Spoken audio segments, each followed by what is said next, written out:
Welcome to Heads in the Shed. So That's the one, see. A regular podcast based on random word generation yes, and films arising therefrom. that's the one. So thus far we did Asylum, which was, I picked Asylum and Clive picked some obscurity from the silent era.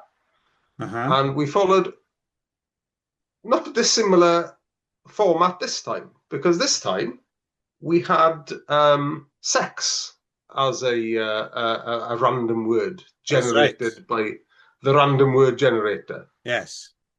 So Clive picked Wet dreams. Wet Dreams, and I picked Happiness. Yes. Interesting. We'll get to that when we get there because that's your. We're But gonna, yeah, yes, this it'll is be interesting. Yeah, of all the things you could have chosen, I'm glad you did choose it. But it's a. I was wondering about the thought process there, but it fits. It fits perfect. It's a perfect choice. yeah. I mean, I don't yeah, think for most people that would sex would make them think of even though the yeah. film is entirely anyway, we'll get there. Yeah. We'll get So my anyway, you're nonsense. up first, Clive. Yeah, we'll You're get up my first with nonsense Wet out the way Dreams, first. Yes. 1974. Yeah, or 73. Yes. Okay.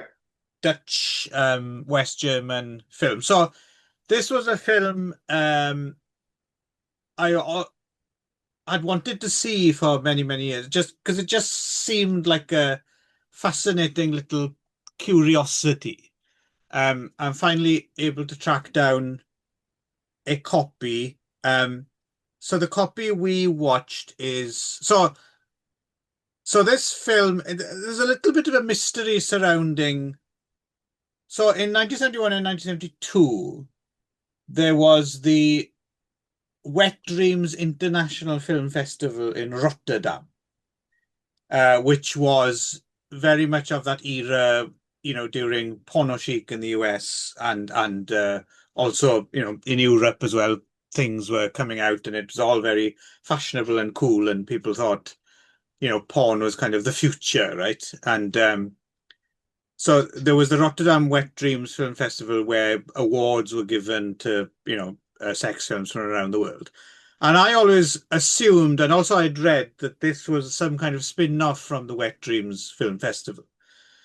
But while kind of looking into it, I'm not sure if that's actually the case at all.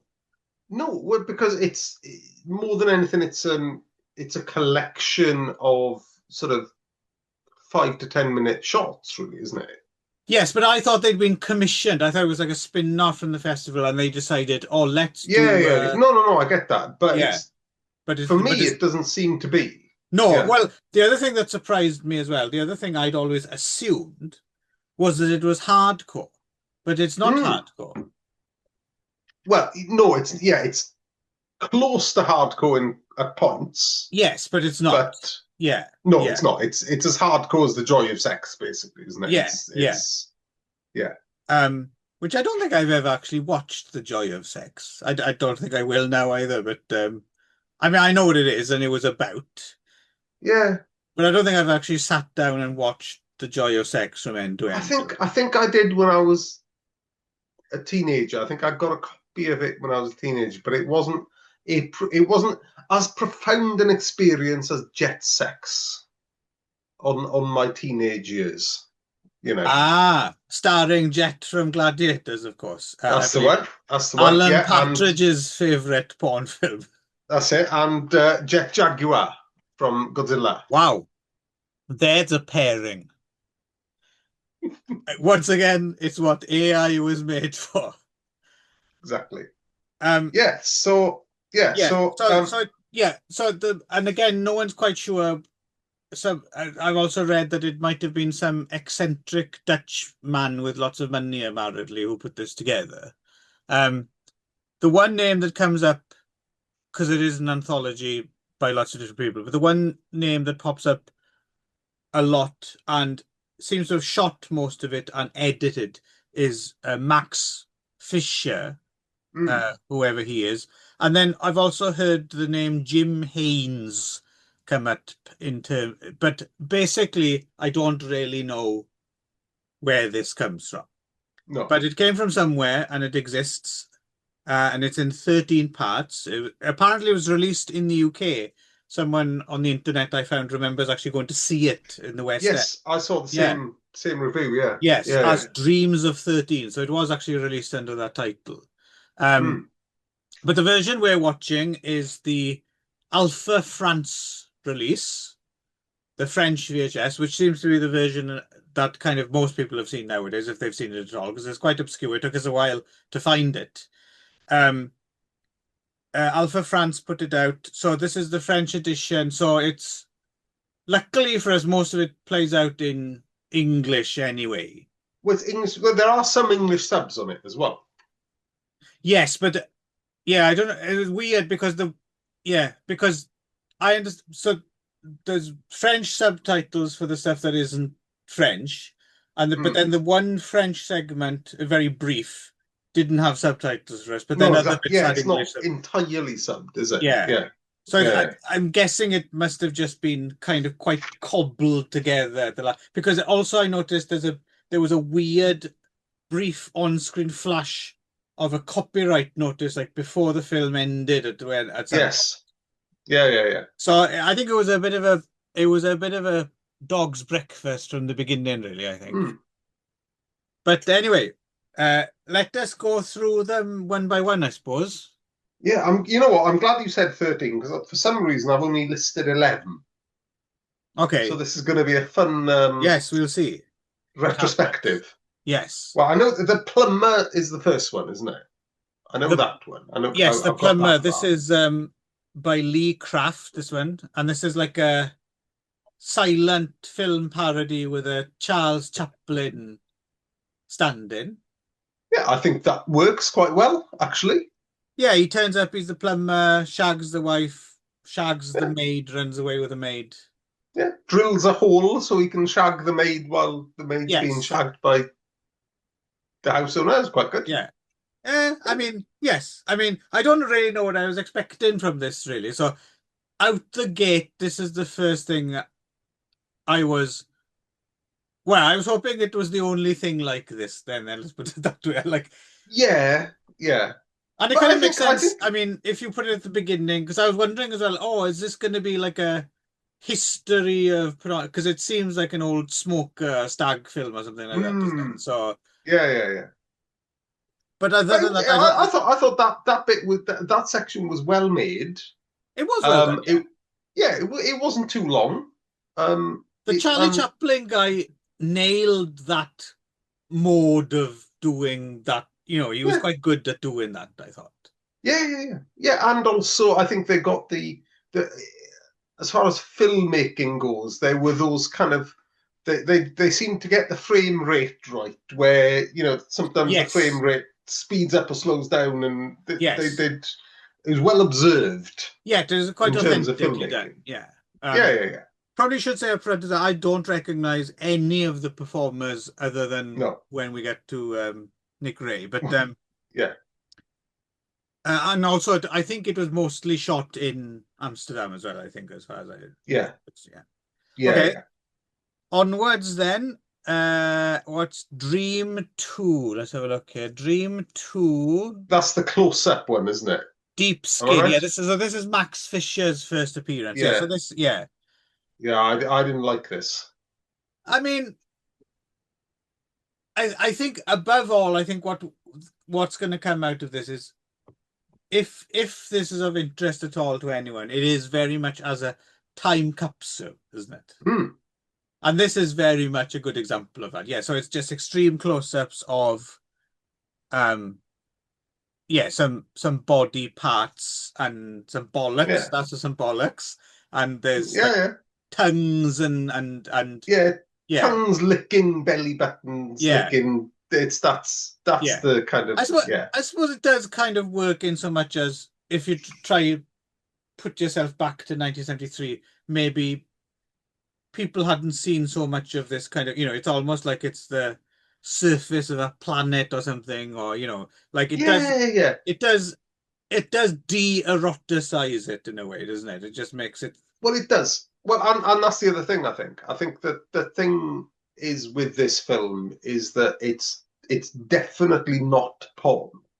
This is No, definitely not for titillation. It's not for getting no, your rocks off. no. This is the aim is to go into art house cinemas, right? This is an art house project. This is whoever's done this has seen Andy Warhol and thought, well, I'm Right. going to get me a bit of that art house cinema malarkey, Yeah. Apart and from when and we get as to it, the fire breather one, maybe.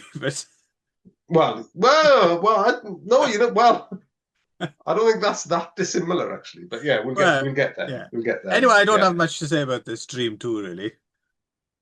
No, it did kind of gross me out. I have to say, I don't know why it grossed me out for some reason, this one.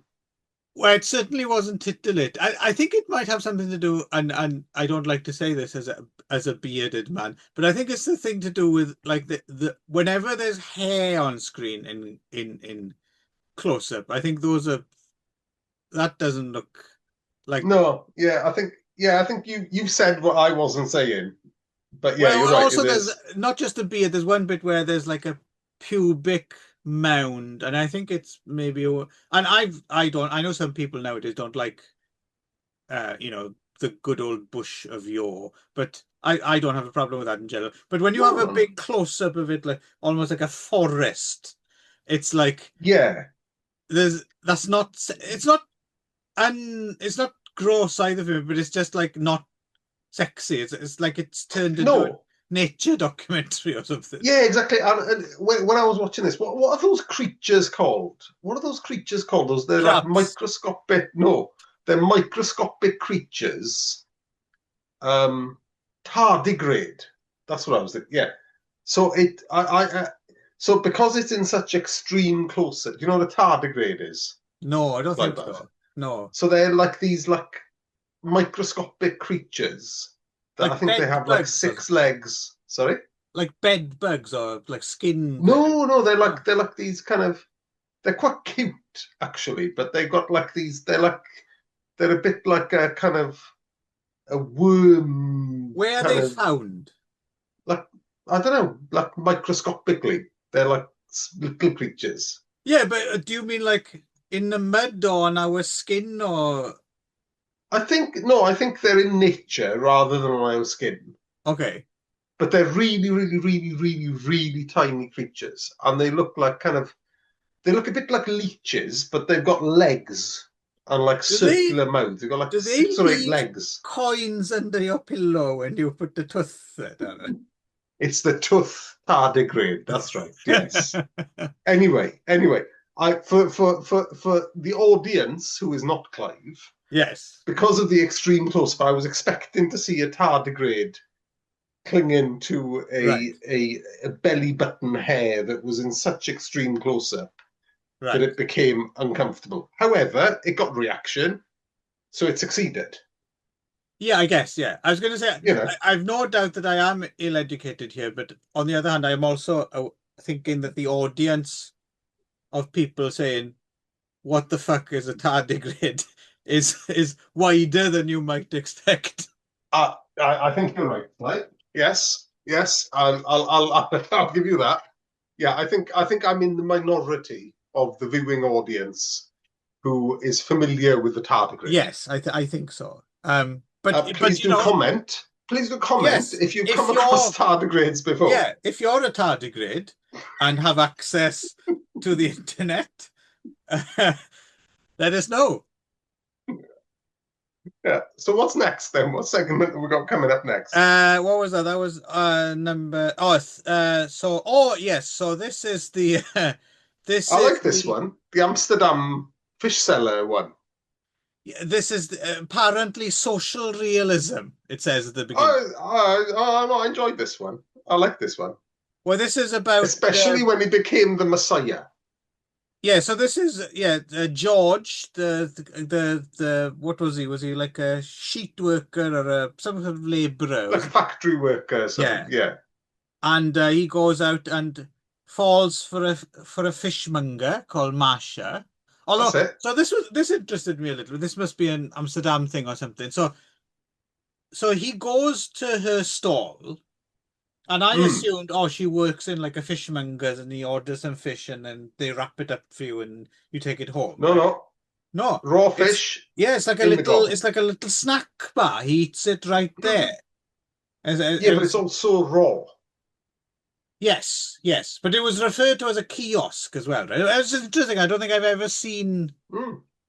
like obviously we have raw fish not a big deal here, but I've never seen like a little raw fish stand where you just take No. a bite and then go. Well, I've been to Amsterdam, and I was in Amsterdam Yeah, in the 90s. And no, I have never seen such a thing in Amsterdam. So maybe they again, didn't have them write for in, long. do tell us if there are if there were raw herring stalls in the 1970s in Amsterdam. Yes, if you were a Write in. tardigrade who ran a raw fish stall in in anywhere in Holland, it doesn't have to be Amsterdam. No, it doesn't have to be Amsterdam. No, Well, it doesn't even have to be the Netherlands, really. no, no. To be honest, we'd be Anywhere. happy to hear from any hard-working Tardigrades. tardigrade from anywhere, really. Even if you were to selling hot dogs. Hmm. Yeah. But I quite like this one because it's kind of like it's like this internal monologue of this kind of just single track dude who just works in the factory, but he's in love with this girl who he only knows by sight in the fishmongers, and it turns out she's in love with him as well. And then he goes to meet her. He goes to finally declare his love for her, but she's quit her job and she's gone elsewhere. And then they eventually find each other, and then they have sex eventually, and he becomes the Messiah in a Yes. sheet. You're also forgetting an important point. It's a rom-com, but it's a rom-com that has a scene of someone masturbating with an electric toothbrush in the middle as well. Oh, that's right. Oh, that's that one, isn't it? Yeah. Yeah. And it foams. Yeah, I was The wondering knickers foam. I was wondering about the wisdom of this. I don't know if it's wise to be taking an electric toothbrush to the. I mean, because it's quite a vigorous. It is. It's quite pokey. Is a is Yes. an electric, and especially in the 70s because I think they were mains operated. Yeah. What a way to go.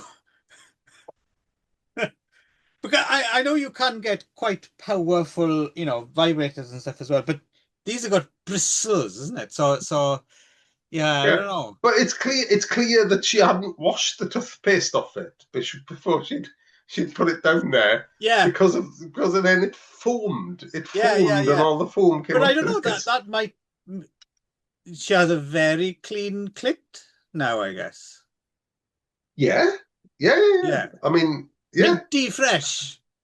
It was fresh, and I don't know where I read this. In fact, I may not have read. I may actually have heard this. All made it up like the tardigrades. No, no, this is no, this may be apocryphal. I Okay. may not have read this. I think someone might have told me this, and Uh, I tried it out. Yeah, actually, okay. I'm fairly sure someone told me this when I was in the sixth form, and I tried it out. Right. So apparently, talking about toothpaste. So apparently, a lot of the porn stars and particularly models in still porn shots used to put toothpaste on their penises to make them the length that they are erect, but not erect, but flaccid. So it would grow your dick, but it would not harden your dick. So you could actually do the full length of your hard dick But it in would, a photo shoot yeah. without breaking the rules in the UK. Well, hang on now. I, just by like dabbing it on, or like how No, would no, no. You'd rub it on. You would get a latherer, right? you'd So rub you'd it get on it, the shaft, on the head? I no, would imagine that everywhere. like Yeah, the whole. the whole caboodle. No, just Okay, the shaft, just the unit, as it were. Right. So Um, you get yourself a handful of toothpaste and you basically and then I'm lather yourself assuming you up, yeah. wash it off so it doesn't appear filthy on Yeah, yeah. yeah, yeah, yeah. And of course you know what my next question is, Darren. Did you apply the process and did it work? Of course I did. Yeah, of course you did, yeah. Because you had a photo shoot that day. You And know what? how was it? How did it work? Yeah, it's all right. It worked. Did it? Yeah. That's I true. mean, I'm not going to say it was the full length, but it certainly excited the chap, but without making him stand to attention. So if you were on Snopes.com now, would it be true or undecided? Um, I would go undecided, but definitely not false. Right. It's definitely not false. There's something in it. Okay.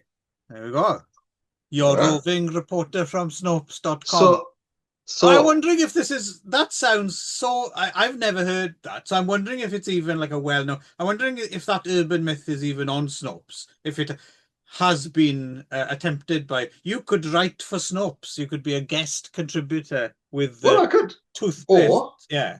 or viewers, you can write in with your findings. Yes. Wow. Yeah. The scope of people we want writing in uh, tardigrades in full employment, people who've put toothpaste on their dick. I mean, it's a broad church, isn't it? Well, we're still this is only episode 2, Hmm. right? So, we do need to kind of establish our crowd, our tribe, as it were. Yes. Yeah. Yeah. Um, So far, this and tribe, I'm not going fucking near them. yeah, maybe we won't do any live appearances, Clive. Well, No. well, unless they're paying Oh, in customers, that in which case, yeah. case, Yeah. We'll bang take your on. moolah. Yeah, Yeah. exactly. Yeah. Um, So yeah. that's the toothpaste episode. Yes, even though somehow you totally managed to forget the most important part of it. Um, right, onwards, Dream 4. Yeah. Oh, this is again Max Fisher with Lee Craft. Oh, we forgot to mention Dream. Did we mention Dream 3 was uh Jens Horgan Thorson, uh, Okay. who Yeah, I yeah, yeah. think I is didn't one of make a the note of the directors. I think is one of the few names here that might have been notable in I think he made a film version of Henry Miller's Quiet Days in Clichy, for example. I think he did a film. Okay. Yeah. Yeah, I think he was not. He's like because a lot of the names here I didn't know apart from a handful, and that's one of them. Yes. So on to contrasts. Mark Fisher and Lee Craft. So this one, I mean, this is quite fucking boring, isn't it? Actually, is what this one is. Right. Remind me which one this is. This is just a series of interracial couples Oh, the kissing. squeezing buttocks, Yeah, and cuddling. Yeah, including yeah, one yeah, yeah. lesbian couple, and that's Yeah, it. it's okay. I Well, I mean, suppose it yeah, must have seemed kind of yeah, transgressive or inclusive back then, but yeah, now it's just some people yeah. getting I mean, on. in fairness, it's also the closest it gets to hardcore, um, because there's Yes, there's some funny business going on there that you wouldn't yes, normally see in funny business. Yes, funny business. with Chevy Look Chase at a and Goldie bonkers, isn't Hawn. it? Right? That's a funny business. That was the European cut, which Goldie Hawn had suppressed. That's it, Yeah. exactly. Yeah, yeah, yeah. Um, so yeah, no, yeah, that's fine. That's good. It's actually quite no 470. This is in some actually there's a lot more interracial stuff here than you would probably expect Hmm? from the era as well. I noticed there's quite a few black performers. Well, there's when's behind the green door? That's 72, 73, isn't it? Yes, but Because that's very kind of a much the watershed, outlier, isn't right? it? Because yeah, people would have made a big deal about that. Yeah, yeah. Yeah. Mm, Um. Anyway, we shall yeah. skip on to number five. Oh, right. Okay. So this is the Private World of Hans Kanter by Hans Kanters. I didn't have a chance to look up Hans Kanters. So this is the one which is basically just pans across Yeah, like the illustration Hieronymus Bosch kind of with cocks. scene. Yeah, Yeah, a lot of yeah, cocks. yeah. I mean, That's I all quite right. liked the look of his paintings. Yeah, I don't well know Hans drawn. Kanters, but I mean, again, I think I'd rather go to like a exhibition and see them on a wall rather than Yeah. you know. Yeah. Although I suppose, if we're going back to 73, 74, Hmm. you know, certainly from a British perspective, and I know that this isn't a British film, but you know, people were probably a lot less well travelled Right. back in that era. So I can see the benefit of actually Absolutely. panning across the painting with a little bit of music, with a little bit of silly soundtrack. Yeah. Well, Um, it's that Carl Orff piece of music, isn't it? Which for some of us we now think is music from the Omen, but it's mm, not. Do you know what I mean? yeah, Because, yeah, and yeah. I don't know why. Was there some TV show or commercial where they parodied the Omen? Well, actually, was it an episode of Only Fools and Horses? What? Yeah, because the way I remember it is there was some comedy or something, and they were referencing the Omen. There's like a child, and I Yeah, think it yeah, might yeah. be Rodney. Rodney from Fools and Horses, not Rodney of this parish, You know what? who's I think you're right. I yeah think you're right. looking I at this remember that child, episode. and then that Yeah, yeah, yeah, music and da da da da da da da da da da, yeah, which is Carl off. And then since then we've thought, oh, that's the Omen theme tune, isn't it? But yeah, it's yeah, yeah. not at all because that's a Jerry Goldsmith score, I think. Yeah, exactly. Yeah, yeah, yeah. But yeah, And I'm yeah, imagining Rodney, I'm imagining Nicholas Lyndhurst looking at like a child and his eyes filling with horror, and then we hear that. Are you, I think I yeah. might You're be right. right You're about right. No, you're right. You're right. You are correct. surprising how much Only Fools and Horses comes up on our podcast. Yeah, yeah. So Nicholas Lyndhurst, fourth time we've mentioned him. That's in the algorithm now. There we go. Brilliant. Oh, I'm yeah. sure a lot of Nicholas Lyndhurst fans and Wet Dreams, there's like a Venn diagram, right? Venn diagram. I mean, there's no need. It's practically just a circle. It's just a Yes. vaguest outline of another circle. Yes. Yes. The Yeah, more prudish Nicholas Lyndhurst fans. exactly. Yeah, the Yeah. ones that liked. What's that one he did? What's that really bad show he did where he went back in time? Oh, and he was like a private detective or something, was he? Yeah, He Good was in a Night, he Sweetheart. was in a trench coat. Good night, That's it. sweetheart. Good Yeah. night. Oh I don't know if I even actually saw that.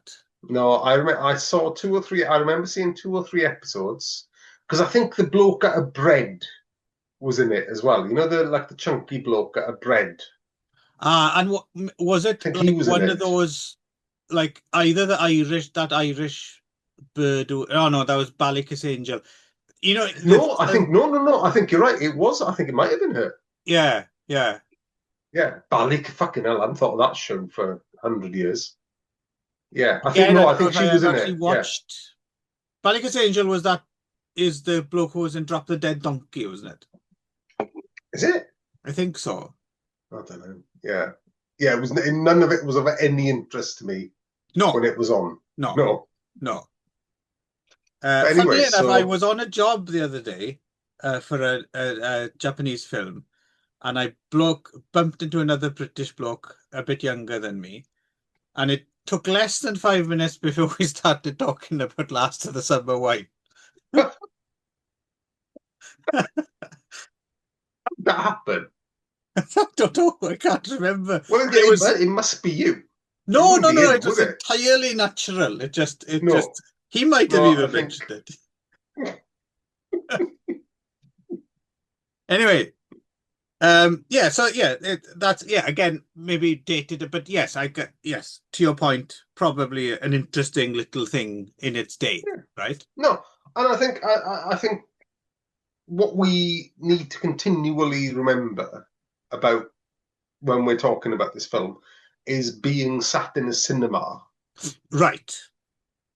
watching this, and not necessarily a pervy cinema, but it being sat in not Cannes, but in an art house cinema or the Yeah. Horse Hospital or the ICA in London, Right, somewhere like right. that, Well, watching this. I don't think it did that. So that's the thing. I know what you're saying. You're quite right, but I'm also thinking the flip would have been true. Like, when it would have played in Soho, it would have been One people would definitely have expecting. played in Soho. It would have been people expecting something a bit more, right? And being a bit, why am I watching some fucking paintings with cocks in, rather than some proper shafting? No, you know what though? I think in the early mid 70s, I think that was part of the course. I guess so. Yeah. I don't think you'd have had any complaints of anyone so No, long no, as no, there no. was still tits. But Yeah, I'm sure there were a few people just hoping that their private cinema membership got them a bit more than, you yeah, know. yeah, By the yeah, way, I just yeah. realized someone should do for you a supercut now of the paintings and the cocks and the pans and the da da da da, and then cut to Nicholas Lyndhurst Yeah, just looking go. troubled. Yeah. Is that a pony in your pocket, Nicholas? Or are you just pleased to see me? Yeah, I want to do a trigger broom handle joke, but I can't really think of one. Right, right. Yes. Um, Moving on. yes. Number So six. where we go? Oh, this is the growling. The next one was the growling one, wasn't it? The cat and dog thing, I I think. know before that, there's Oh, oh yeah, my favorite one of my favorite Flames oh yeah, by flames. Yeah, Heathcote Williams, which is a starring Heathcote Williams as a fire eater, yeah. eats some fire, That's and then it. he farts Done. some fire. It's, Done.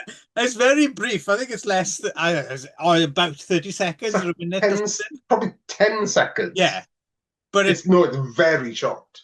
did make me laugh. The only Because thing he's I was, painted blue as well, isn't he? yeah, yeah, I was wondering as well, if you're going to perform this feat, you want to be shaving your asshole first, don't you? Otherwise, it's going to go up in flames. Well, why shave it when you can burn it off I and do the suppose job so. of That's what shaving? people do as well now, don't they? They go to like a. Well, if you've got a Turkish barber, Yeah, I don't think they do your ass. I think if you went into a Turkish barber and went, hang on, I got upside down in the seat, I don't think you would be getting any service. You would be told to leave immediately, sir, and don't darken this door. Please don't tell me you've attempted this in. that's why I'm not allowed back. It all makes sense. You thought they were just being rude. I didn't realize you could sit the right way up in the seat as well.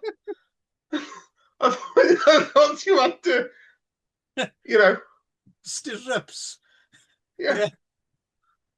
Ah well, All live makes and sense learn. now. See, If you'd have seen Wet Dreams, see, you could have prepared for could have yeah. done. Yeah, yeah. But I'm worried about it if it's particularly bushy because I'm and the initial blast I mean, doesn't. I don't think anyone's bum hair is bushy. I think that's a. I don't think anyone got No, bushy bum I hair. think some people are. I've seen some bushy asses. So like on my No, travels. So I'm just worried like the initial blast doesn't get then you're just going to be left with like a burning mop and that would burn your cheeks, wouldn't it? no. I think the same when, and this is where I come back to the Turkish barber. You're never going back to the Turkish barber. Yeah, You're I've already bad. been extradited from Turkey. I'm on a Yeah, list now yeah, from yeah. Turkey. I'm not allowed to Erdogan's go after there. you if you try and enter. Exactly, yeah. So, no, because when you go to Turkish barber, they'll put a lighter up your nose. Have you had that before, Blake? No, I've heard of it though, and they do the years as well, don't they? Yeah, Yeah, they'll do it. yeah, yeah. So as just a part of the service, without even asking you, they'll Right. just take a normal lighter, like Shove a it up your nose. cigarette lighter, and they literally just go and they burn all your nasal hair off. Hmm. So it's not too far a stretch that they'd offer that for private Well, clients. I'm just saying be cautious, have a fire extinguisher on standby if you're gonna attempt to do this. Anyway, there's We that. spent far too long on a Well, 10 about second 10, sequence. yeah, much longer than, but it is one of the highlights, I thought, for me at least. What I mean is, in this kind of morass of, and we'll get to this in the next one, like super kind of pretentious stuff, to have a good old fart gag in the middle is, quite Yeah, yeah, refreshing, yeah, I thought. yeah. And you know what? Well, now that we're in the middle, right? Now that we're about halfway through, Right. the the elephant in the room, Yeah. right, which was going through my head, not Yeah. initially, but as I was beginning to kind of get acclimatized to the kind of Euro flavour of the segments, the elephant in the room is Eurotrash. Hmm. So so this is exactly the right sort of fodder for Antoine de Cons and the Hey, woman my who used to do British the chums! Yorkshire voices. Yeah, You know what? I hadn't put two and two together, but you are actually fucking bang on. This is almost like it's almost like a proto Eurotrash, isn't it, in a way? exactly. Yeah, Like, well, Eurotrash, if you took all the sex stories from Eurotrash, yeah, it would make up Wet Dreams, wouldn't it? Because sometimes they would go to like and they cut to the Alps and they go to visit a local man who only paints cocks or something like that. yeah. And then Or in makes another, chocolate out of his own shit or something. yeah, There's like, and then there'd yeah, be an episode there would be a man who breathed fire and fart or something like that, and then you'd yeah, have yeah, you are absolutely bang on. This is Euro Trash the movie, isn't it? yeah. But also, in saying that, it kind of does the film a disservice or the anthology a disservice because the anthology is entirely sincere, Yeah. Well, I right? mean, I it's not a slur because I was a big fan of Eurotrash. Mm, yeah, me too. But sometimes it feels a little bit like Eurotrash is punching down a bit. I guess. But yeah, It's funny now, in retrospect, the fact that both um Antoine de Gaulle and Gautier, I mean, John Paul fucking Gaultier, yeah. fucking legend of the fashion world, decided to host the show where didn't they have like two like fucking Those like giraffes. giraffes called Pee and Popo or something like That's that? it. And yeah, that's kind of a marvel that happened, really, isn't it? Yeah, yeah. Well, it was kind of the same era as you had the Word, wasn't it? It was in that kind of Yeah, yeah, in but that zeitgeist of the Word and the girly show and yeah, all but I these would kind of expect outrageous shows on yeah, Channel but 4. I would expect Terry Christen and people like that to get involved with that. But fucking Jean-Paul Gaultier, that's quite Yeah, yeah, that's yeah. quite tragic. Well, and Mr. Rapido as Yeah, well. yeah. Yeah. As I was saying, I can't believe and how he's famous and why he's famous. Your sound just cut out there for a minute, so I'll Oh, just no, no, it's fine. It was a temporary thing. But you were saying you can't believe you've never researched Antoine de Caunes, right? yeah, and how he's famous, what he's famous for, other than Rapido and Eurotrash. Well, I might be remembering this totally wrong, but was he temporary? Was he like dating um Janet Street Porter or something at the time. Is that how he got the Def 2 gig? Do not know. I No. seem to remember that might be just I might be just maybe making that up. But yeah, but I know what you mean. Like, who was he before? Why was he Yeah, famous? Like, yeah, exactly. Yeah, how did he get there? How did he get the Eurotrash, or rather Rapido, yeah. which is the first time I saw him? Because the thing is, what I didn't realize at the time was that was actually that was there was a French version of that as well. He did that in French and in English. So Oh, I didn't people know know that. who he is in France. Rapido was a thing. Oh, okay. So I don't know. It might have just been just a straight, someone was aware of Rapido and thought, oh, that'd be cool. Let's have a French. I don't even fucking remember what Rapido was really.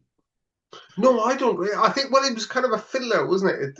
It would be like either I think it was music videos or Yeah, actually maybe I want to say youth cartoons. culture. Yeah. I actually looked him up on Wikipedia as we were talking. Yeah. Um, yeah, Rapido started. Oh yeah, no, you're quite right. It was Rapido was for Janet Street Porter's youth and entertaining programming strand, Def 2. Def 2. That's it. Red Dwarf started as well. Yeah. First Um, series.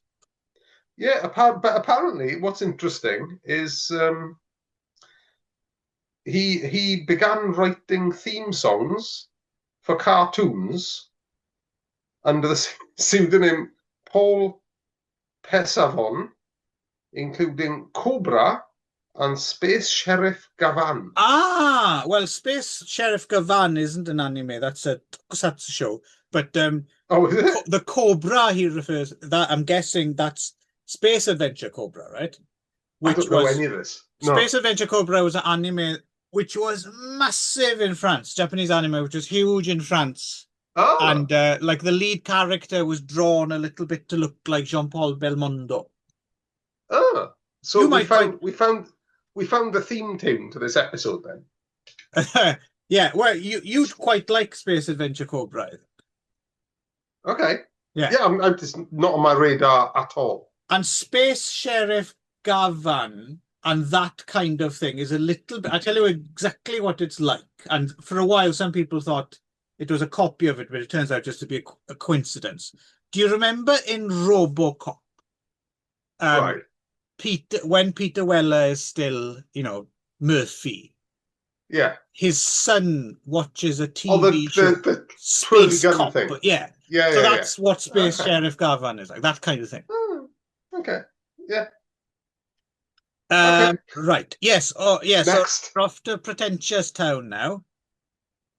Right. Yeah, the growling one. Yeah. Yeah. The So this cat and is mouse. Yeah.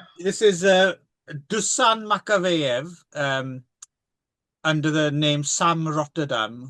So this is just before he made his film Sweet Movie. Have you ever seen Sweet Movie, Darren? Ah, Not on my radar. yeah. You should watch Sweet Movie because Really? it's fucking um I don't even know where to start with Sweet. It's like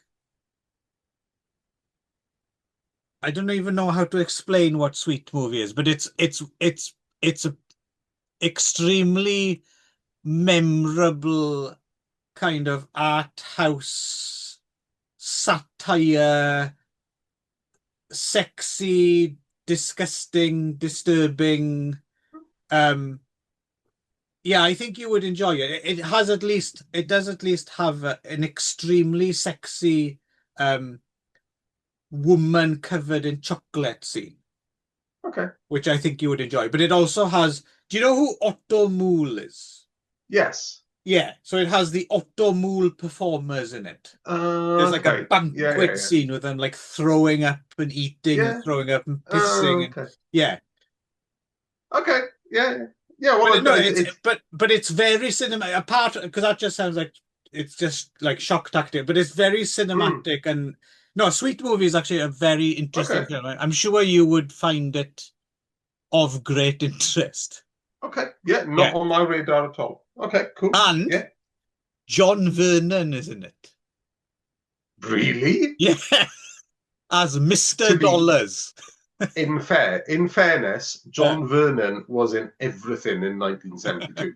this is true. And I love John Lennon, and he's Oh great in yeah. it. Yeah, he's very. He's not Mm. in it much, but he's very funny in it. Anyway, so yeah, the director that was John about Vernon is a little bit like John Vernon is a little bit like Harold out of Neighbours, isn't he? But just in horror and Eurotrash. I believe that's the first time that connection has ever been made. And of I course, I I, I concur. yes, and of course, Harold from Neighbours is in Body Melt as well, isn't he? Yes. Yeah. Yeah. Sadly, Good. not Well, playing his trombone. Although in my memory, I haven't seen Body Melt in a million years, but I know I've melded it. I know there's mm. a bit where there's a placenta, but I've created a new scene in my head where Harold's playing his trombone and then gets chased by a placenta. Because Harold from Neighbours, I think he was like the producer on Prisoner Cell Block H in the 70s. Oh, is that right? I think because I think he was like a big deal in Australia in terms of telly, and you know, Prisoner Cell Block H was a bit ropey, but it did actually have its moments in terms of Yes. yeah, it had its roughhousing moments with It was rapes worth and having on in the background late at night when you were doing yeah. something But else. I'm fairly sure, and my memory, I mean, I haven't thought about Harold from Neighbours and Prisoner Cell Block H for about 30 years, but I'm fairly sure he was one of the people behind it and behind the kind of edge of it, Uh, the edginess of it. right. He might even have been credited under his real name as opposed to Harold from Neighbours. That's a good If you pseudonym. know, if you know who, if I you might know who have, Harold from Neighbours' real name is, do write in. Do yes, comment on the YouTube. yes. Uh, Tardigard Gautier, I believe his real name is. Tardigrade, Tardigrade de Cons, surely. Yeah. Yeah, so this one, Politfuck, has has a couple kind of just meowing each other like Yeah, cats I and didn't. I hissing. did not like this one. I mean, One little fucking bit. I did like the beginning because it opens with the song that goes East is East, West is West, Chairman Mao is the best. And you have some That's true. portraits of Chairman Mao. I I like thought that was that. good. Yeah, no, I did like that. No, I mean it does test your patience, but it only tests your patience for like It's short, yeah.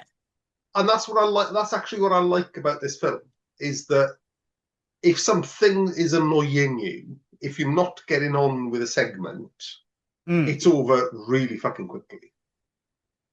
Yes, You yes. can just ride it out very easily. And to be honest, at the beginning when they started meowing with each other, I thought it was kind of quite funny and kind of quite sexy, but it just went on a bit too long, I suppose. And then it Well, went it into this just bit it where he's got the hand over her face and she's yeah. talking, and then it lost me. But yeah, Hmm. what it doesn't last long, and then we're straight on to Ream 8. Uh, oh yeah, this is the other well, this is the other one's not really animated. This is the animated section by someone called Oscar Guy who I wasn't aware of. Yeah, that was all right. Yeah, Oh, it's good. It slight reminded me. penis. I tell you what Yeah. it reminded me of. It reminded me of like in issues of like something like Mayfair or something like that. You'd get the little one panel Oh, cartoon. that's right. Yeah, yeah, yeah. It was very much like it was like yeah, as done by Bill Plimp or Bob Godfrey or someone like that. It was like Yeah, yeah. It's not Henry's quite cat. Bill Plimpton, is it? But yeah, Yeah, yeah, yeah, yeah. yeah. Because Godfrey did do erotic Oh, did he? animation. Yeah, yeah. Hmm. Not I don't as far as unless it's in his private collection. Not Henry didn't get his knob out. no Henry's cat like shagging that rabbit or No, uh and Rhubarb didn't put his rhubarb in in his Henry's custard. custard.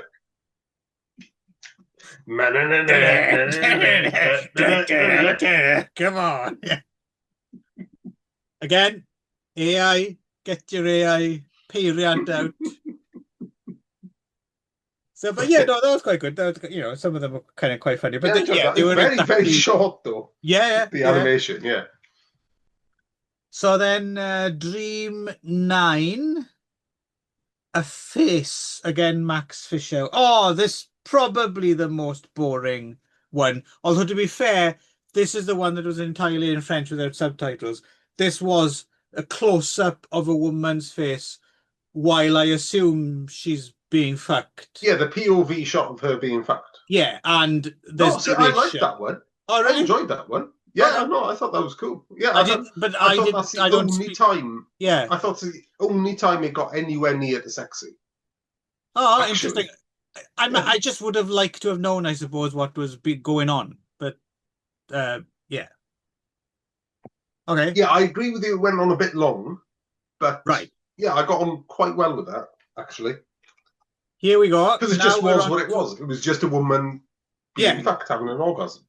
we're on to Right? another famous name, one of the more famous names, next segment, directed by Lasse Brown, kind of a legend of Europorn. Yeah, And the title the of this one, necrophiliac. yes, which I discovered during the end credit, is The Happy Necrophiliacs. Yeah. And this has a handsome man in Amsterdam, a cowboy walking about like Lee Oh, Hazel. hang on, that's a contender for the theme tune, isn't it? Yeah, For the yeah. episode. Yeah. And you'll be editing that in then, will you, Darren? You'll be taking your time to do that. Who, me? Yes, With my bad back. and he gets grabbed off the streets by a couple of Yeah. women and tied to a bed and fucked. And they put on a strap on even at one point, right? But it looks like a very floppy strap on. I don't think you'd get much Yeah. done with And it. he gets a bit frightened and then they take it off again. Yeah, yeah. But I suppose what surprised, because we don't know the title of the piece until the end of the film. So I Hmm. was, this is all kind of fun and hijinks and turning the tables and all Yeah. that. And then he goes and fucking dies. Yeah. I was quite surprised when that happened. Yeah. But what I didn't understand at the end is they seem to be fucking his knees. Yeah, he's dead. They cross his hands, they put some flowers on him. And then, Yeah. yeah, they kind of both sit on a foot or a knee each and then ride him, right? I suppose. Yeah. But oh, I suppose it makes sense. I mean, I suppose they're kind of Yeah, bony, hard yeah, bits. yeah, I yeah, don't know. exactly. But I But enjoyed this yeah, it was segment. it wasn't very cinematic. The No, ride in the but knees wasn't very cinematic, if you but it know what was. I mean. I You know. appreciated there's something in it that was actually quite pervy and edgy. Like the No, film I liked it. needed a Yeah, few kind of bits like that, right? yeah. No, I liked it. I mean, it wasn't necromantic, but No. but Speaking no, of it was which, I good. It was unfortunately missed the opportunity. So Horg mm, Butgereit was recently here screening the necromantic films, and he stayed oh at my really? mate's house. Yeah, and I was supposed to go along to the screenings, but unfortunately, I couldn't make it. Oh, that's a shame. Yeah, Unfortunately, I have met Butgereit here before, so yeah. but still, it would have been nice to That'd be have great. another Yeah, chat with him because he's a very interesting fellow. yeah. Strangely, he never comes to the UK. He's always doing fan stuff in Europe and Japan, but he's never in the UK. Right. I'm wondering, is Yeah. there, I mean, I'm assuming, is there now an official UK release of the Necromantic films? Can you like buy them? I don't know. Yeah, presumably, I would assume so because it's not. You must be able to screen them because they screened them back in the day, right? Yeah, I think. Yeah, I don't. I think it's. Yeah, it may be one of those things that's just not been tried. You know, no one's tried to do it, so it's not been done. You know, it's not been. Or maybe, It's not. yeah, I don't know. I I don't would know. Yeah. imagine people, we know enough people who'd go along if he were to turn Oh, the up for an fandom's event. there. Yeah. Yeah. Yeah. He's interesting though, because I did talk to him briefly last time he was here, and I learnt two things of interest. Number one is how much of a, and some people who know him know this, but he is like the biggest Godzilla fan in Yeah, the, he's a massive Godzilla fan. Yeah, and he made that documentary about Godzilla. yeah, But that's one of the reasons he comes here so often is he yeah, collects yeah, yeah. stuff. And I him know. Yeah, yeah. and when he was here with a friend of his, and they were just the whole time they were just talking about Godzilla and Godzilla toys and things they bought, which was Mm, I didn't expect that. And then the yeah, other thing that was interesting, because obviously he hasn't made a film in ages, so I was asking him yeah. all about that. Well, I think he's pretty much retired from filmmaking, isn't he? He just No, doesn't what want he to does make now films is anymore. radio.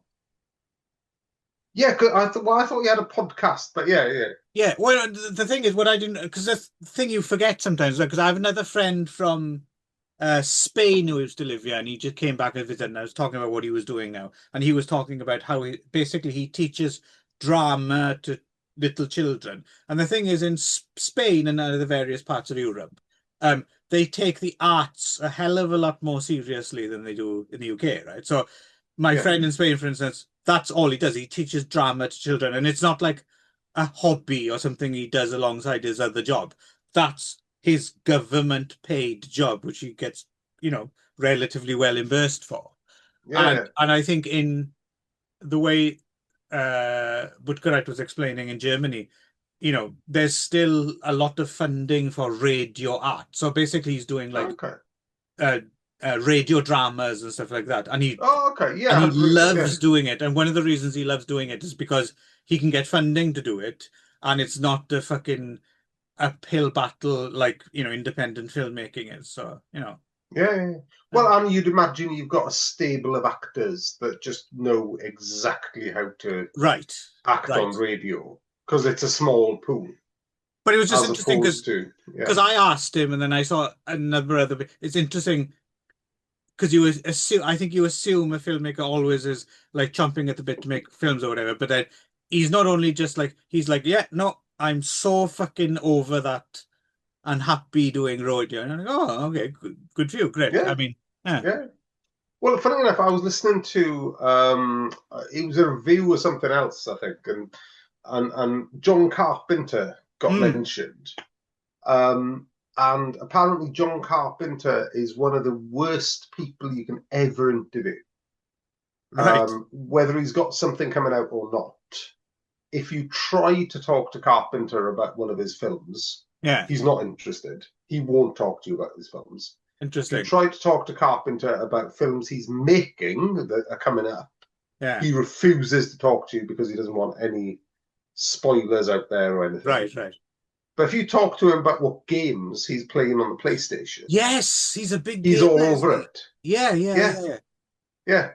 And apparently that's how you get him on side. But he's still but you've got no chance of getting John Carpenter to talk to you about anything he's made previously or anything he's Yeah, making in the future. yeah. Because I He remember. So, just won't so talk about film. what's particularly so people were amazed because he went on some big podcast to talk about the thing, and it was doubly amazing because from what I understand as well with John Carpenter is so famously the thing, of course, was a huge critical and commercial flop when it came out, Mm. but is now considered, a Yeah, yeah. classic, right? But the thing Somewhat is, overrated in my view, but yeah, okay. oh, I do like the thing, but the thing Oh, I is, like it, but yeah, um, apparently you'd think at this point, people falling over, well, like you said, people falling over themselves to say how much they love the thing, you'd think he'd be over it. But apparently John Carpenter is still very bitter about the box office failure of the thing, like oh, all okay, these years later.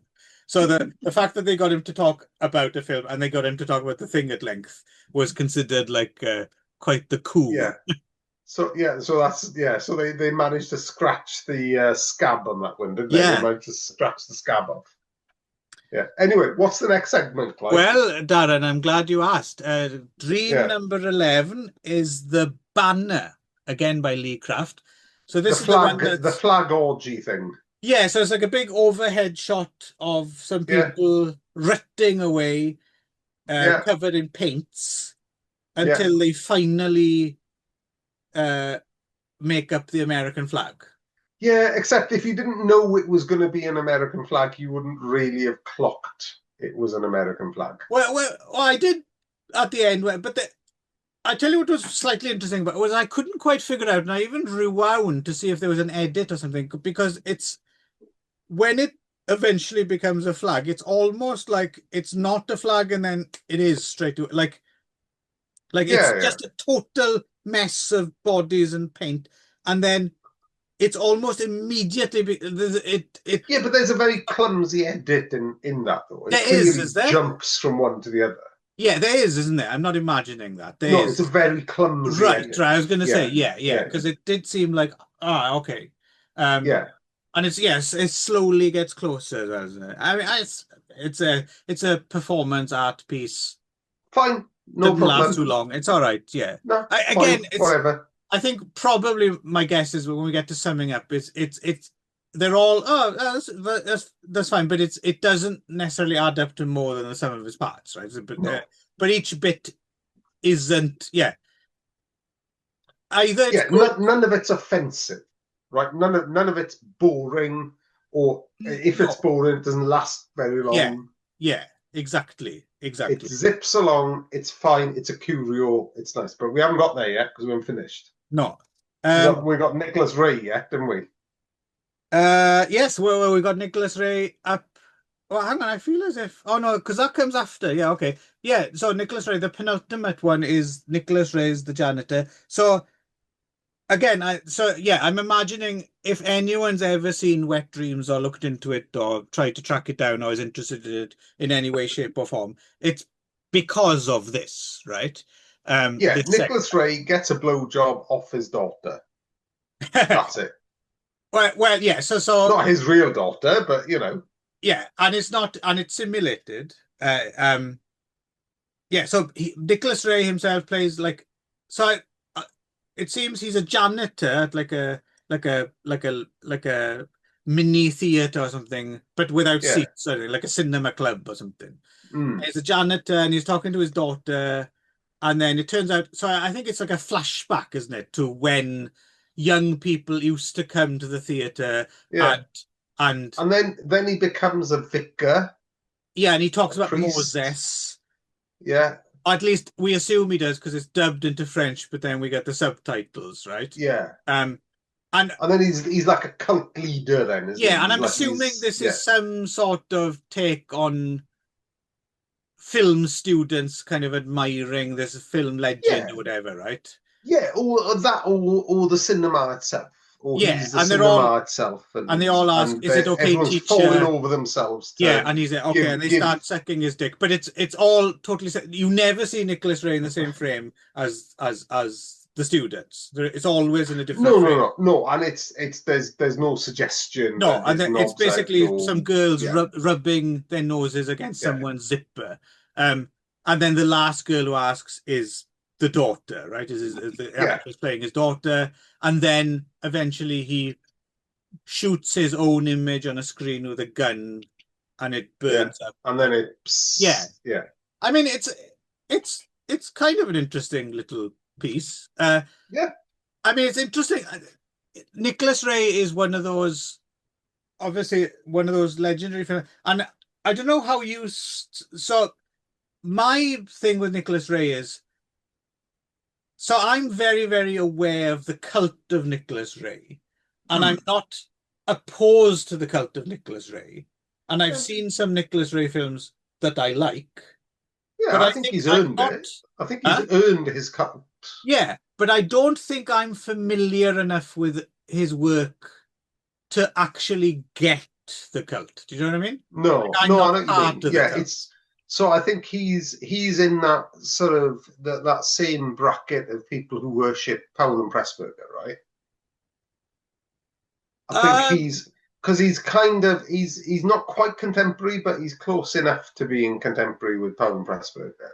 So he's like what late 50s, mid 50s, late 50s, 60s, isn't yeah, he? Is yeah. when I mean, the Powell and Pressburger strikes me as a slightly different thing. Powell and Pressburger just made a shitload of amazing films, and I can see yeah why people love Powell and Pressburger.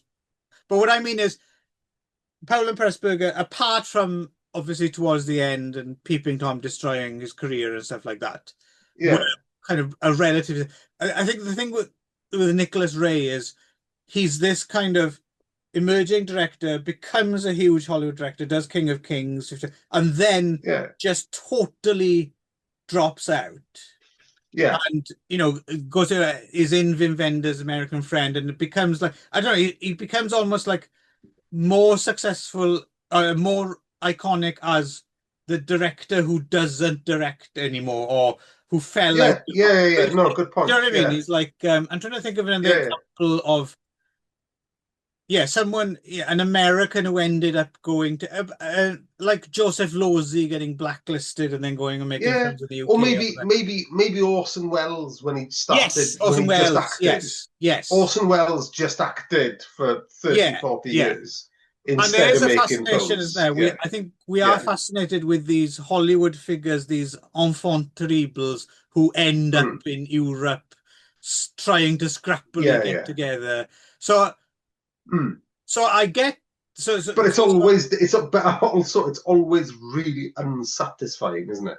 yes, exactly. The That's the thing. So it's Euro puddings that they do are never any good. very rarely, yeah. So for context, Yeah. so he hadn't directed anything since 1962, 55 Days of Peking, which is a film I've never seen, but I don't really have a Mm.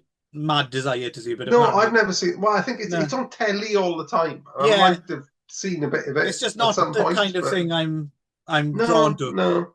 He does make a film for 10 years, gets a teaching job, makes or doesn't complete that film, We Can't Go Home Mm. Anymore, and then goes to Paris to show it, and no one's interested. And then he goes back to America en route. He stops off in Amsterdam and he makes this, Yeah, and then he goes back to the States and doesn't do much of anything. He's in Wim Wenders, and then Wim Wenders tries to help him make his last deathbed film and all that. So it's in that. So I understand the fascination with Nicholas Ray, and there's a good chance if I go back and watch a lot more of his early films, then I might actually join the cult of Nicholas Ray. But yeah, yeah. at the moment, do you know what I mean? I'm not. I've only seen like No, I mean, I think, I yeah, like no, I Johnny know what you mean. Guitar, I like Rebel Without a Cause, In a Yeah, Lonely Place. But there's a whole bunch of other ones I've never seen. no, but I think he's probably done his time enough to have earned some sort of cult, right? I Yeah, think but what? Yeah, but I the think we're films of both. his that we've seen are good enough for people to fucking like him. Yeah, but I think So we're yeah, both, by the sounds of it, we're both giving him the benefit of the doubt as opposed yes, to actually members of the cult, right? yeah, no, I agree, and I think yeah, you're actually yeah, and bringing it back to the actual film at hand, Yeah, you've got him wandering around with his fucking eye patch, right? You've got him wandering around with an eye patch like some sort of fucking guru, right? Which is the sort of role that I would expect to see in the early 70s, Salvador Dali, right. or do you know what I mean? Yeah, yeah, Some yeah, yeah, yeah, yeah. somewhat larger personality than Nick Ray, Yes. sporting, you know. So he's a little bit kind of what's the word I'm looking for? Telegraphing beyond his station, right? Yeah, yeah. Yeah. The other thing that's into it as well is not just the cult thing, it's also so apparently Nicholas Ray was very fond of younger women his whole life as well, right? So there's Mm. that whole young film student acolyte throwing themselves at you kind of thing, which I don't know if he was indulging in or not, but clearly he's playing with that kind of image as well a little bit, right? Yeah, Of a but dirty I old kind of man. respect that actually. I Yeah, think that yeah, that's if you have that reputation, or if you just come from old Hollywood, which he does, yeah. then yeah, go and use it. You know, I and really it's hope towards the end of his life, if he really has a pair of stones, Woody Allen should make a film like this. fucking hell. Yeah, That would be a move. yeah. I would love to see. I wouldn't pay for it, but I would love to see Woody Allen or Polanski just take all the fucking bullshit. Well, Woody Allen actually, just Woody Allen, take all the fucking fake neuroses aside, and just make a film about a fucking predator, It would be pretty which is him. interesting. It would be pretty interesting to see. Or I was thinking more, not so much Predator. I was thinking more, actually, if you're going to a Predator film, I think I'd rather see the Polanski version. But to see, maybe just to see if Woody Allen do more like a Lolita kind of film or Oh something like that. fucking hell! Like he doesn't necessarily have to be a predator in terms of like acting on it, but just, you know, someone interested in that and trying to keep it under check or something like that, you know. Yeah, well, I don't know. I think that'd be maybe a bit disingenuous and wouldn't get made. Yeah, I don't know. Yeah, Maybe we're coming down on different sides of the because I yeah, don't think yeah, we've ever spoken about whether what we think of Woody Allen. I have my thoughts and you have your thoughts, and they might be slightly different. I don't know, but yeah. I'm just, I'll always err on the side of caution in these things. So yeah, but right. yeah, Woody Allen is, as far as take the money and run, Hmm. which Bananas.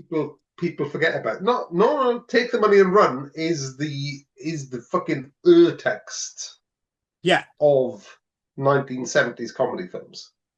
yeah, End of fucking story.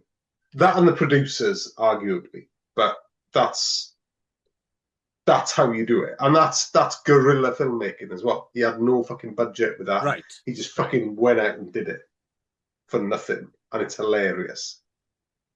So Anyway, that's not what we're talking about. we put Nicholas Ray's cock back, Yeah, and our final sequence, someone called Gert Kuhlman, I don't know, on a Sunday afternoon, and this is like a yeah, this is like a quite a nice little just a. It is simple. It's a bed. Everything's in slow motion. A bed sheet flies up into the air. yeah, Underneath, there's a couple who seem to be yeah, having sex, and then all of a sudden, which they shoot up in the air as well. yeah. And then Fine. during the end credits, they come back down. Yeah, fine. Um, No there we problem. go. Yeah, not a bad little just cap on the That's end. it. Yeah. Um, So conclusions then. hmm.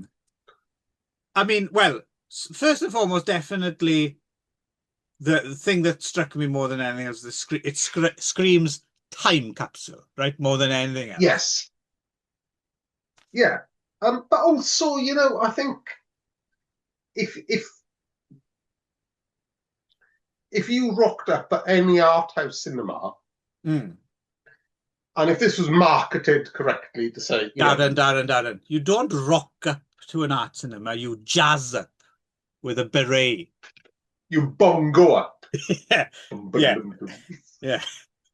you Hopefully without the beret you man with a beret club up foot to an chasing you art around. house cinema.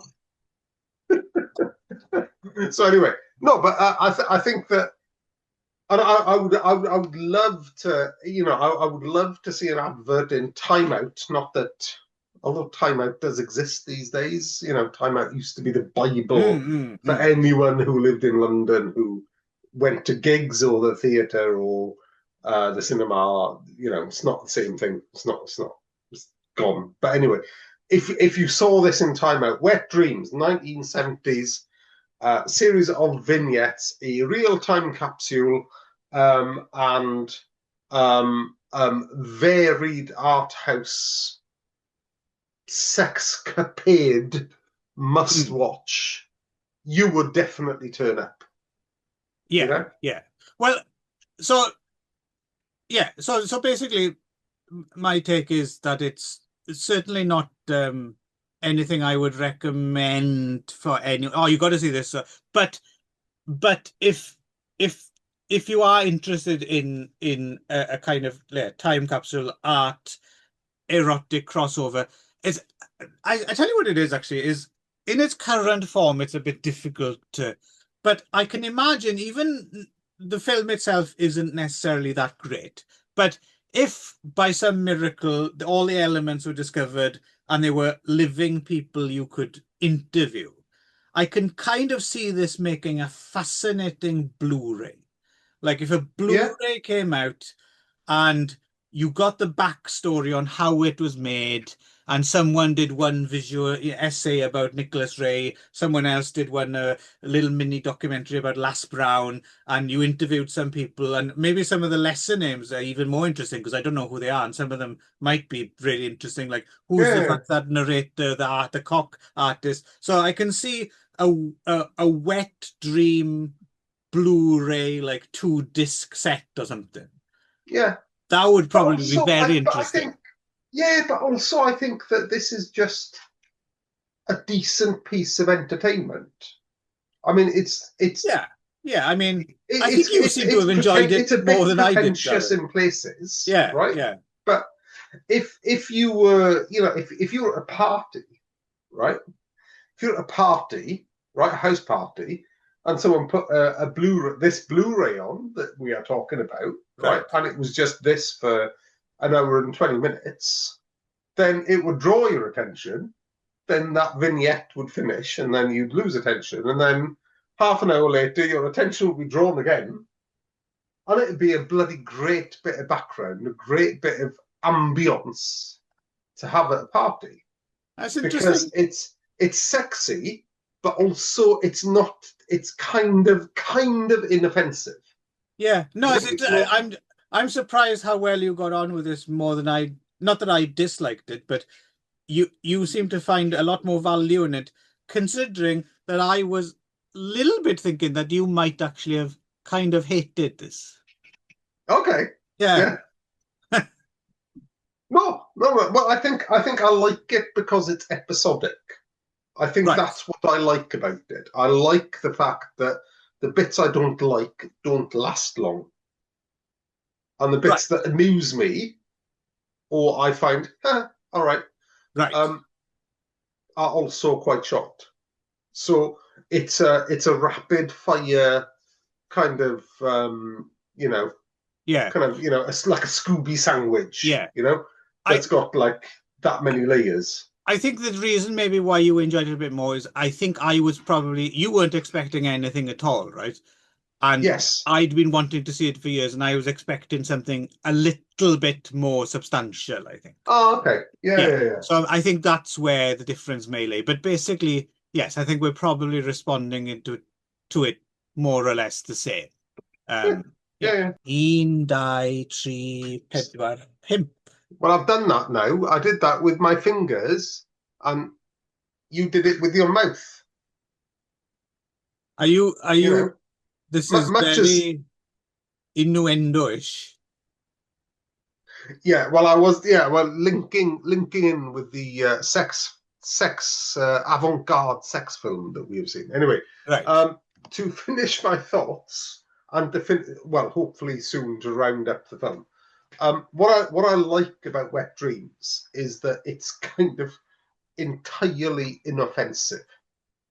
Mm. So it's kind of like I said, it's you can put it on at a party and there's going to be something that everyone's going to latch onto, or but it's kind of transitory, right? So it's kind of Yeah. yeah, it's fine. It's not a masterpiece.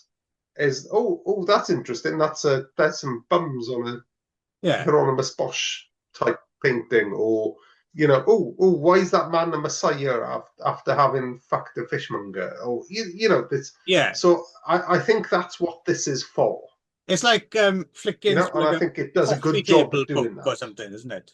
We forgot to mention as well Exactly, the not sequel, perfect, yeah. the sequence with Hans, the paintings does turn into a real cock at one point. Mm. And we also forgot. Oh no, hang on, that's a different film. Yes, basically, yeah. If one bit doesn't do it for you, you don't have time to say, so'n talu £2.50 i tynnu llun o rywun yn peinto cocs, because the next thing is Yeah, yeah. ne pecio tan.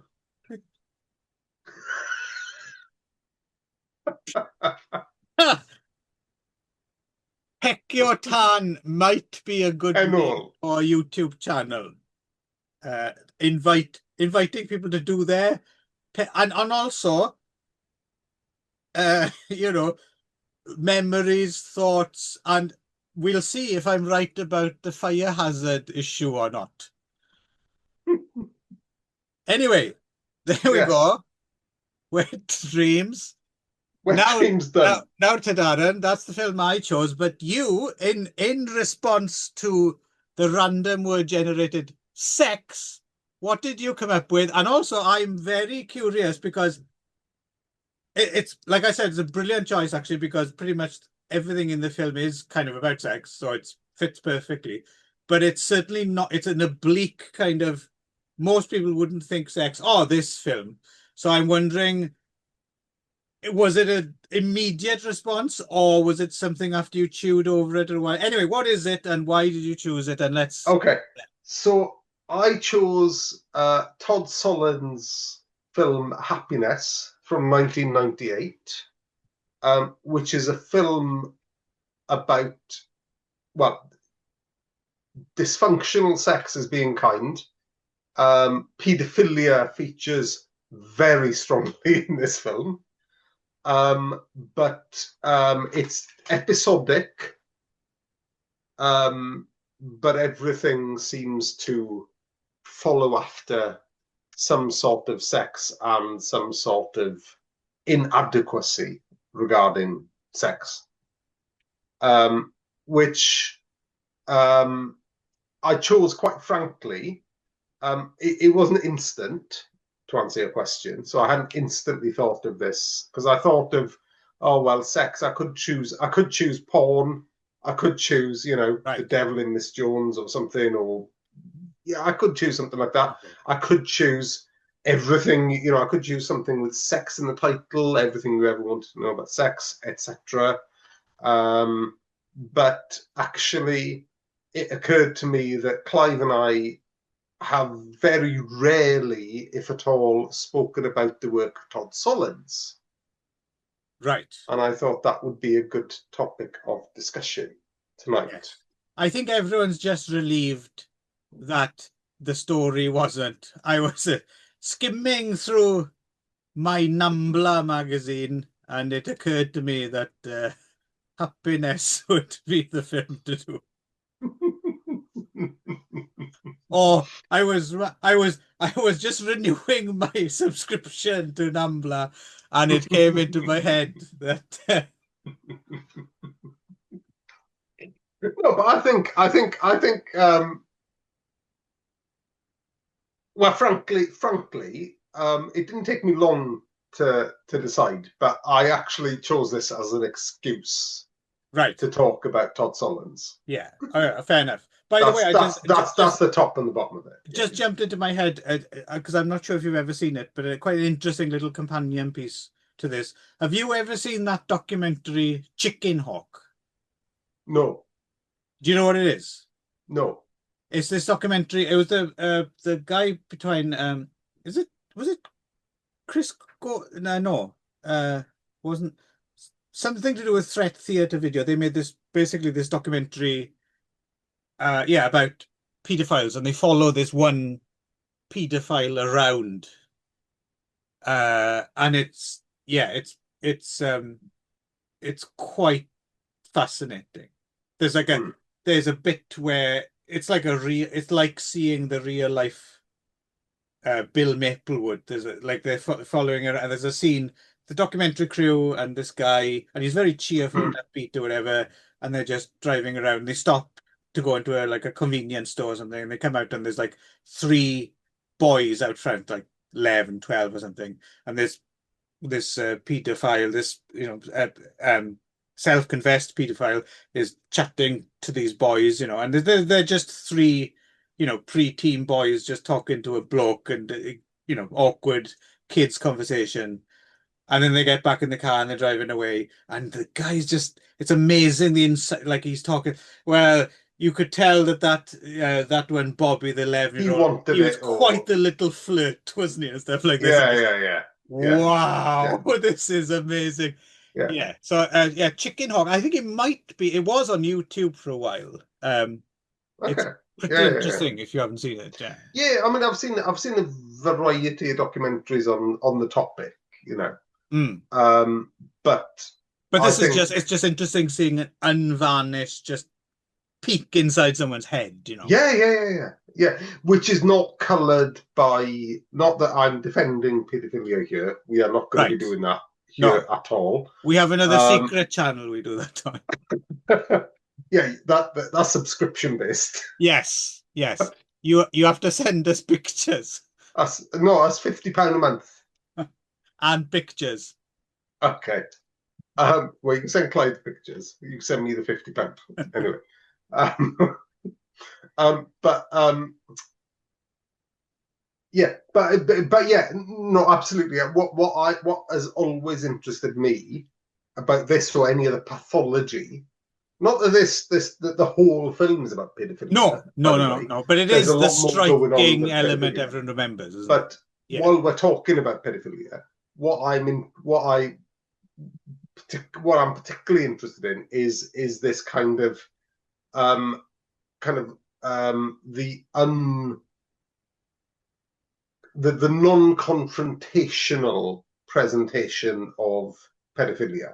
So mm. not to catch a predator, Right, although that's quite entertaining in its own way, right. right? What I'm more interested in is the psychology of it, how you get there, Yeah, not what you do, but how you get there. yeah, What led you to this? Why are you different to me? right. How are you different to me? All that sort of stuff. Yeah. How do you get into But this? anyway, It reminded me of that Father Ted episode where Father Ted's a racist and someone's like, are, I heard you're a we all racist, racist Father. now, then, Father? Yeah. I was like, I heard you're a pedo now, Father. How would you get into that then? Should we be pedos, Father? What's the best way for us to get into paedophilia, Father? Anyway, so Todd Solondz. So I think we need to structure this conversation because there's a lot going on in this film, Yeah, and I don't think it's wise to cover it all, right? Because there's a lot of plot points, a lot of kind yeah. of Well, we'll see how we go. converging Hmm. streams and bits and bobs. So I think um, I I want to know what Clive thinks of Todd Solondz as a director. Todd Solondz made Happiness. He made Yeah, Welcome to the Doll's House, storytelling, yada yada yada. yeah. Well, I Where are you only coming from with Todd Solondz? I only know three of his films, I think. Welcome to the Dollhouse, this one, and the sequel to this, which we might talk about a little bit at the end, Life During Wartime. Okay, yeah, But I missed, I suppose the big one, the other one that was big was storytelling, wasn't it? Storytelling was quite big. storytelling is Yeah. I've yeah. never seen storytelling. Okay, that's Yeah. worth a watch. Yeah, yeah, Oh, yeah, I will. yeah, Well, yeah. So yeah. So I am very interested in Todd Solondz. Let's put it that way. On the strength of what I have seen, I yeah, do yeah, yeah. find him.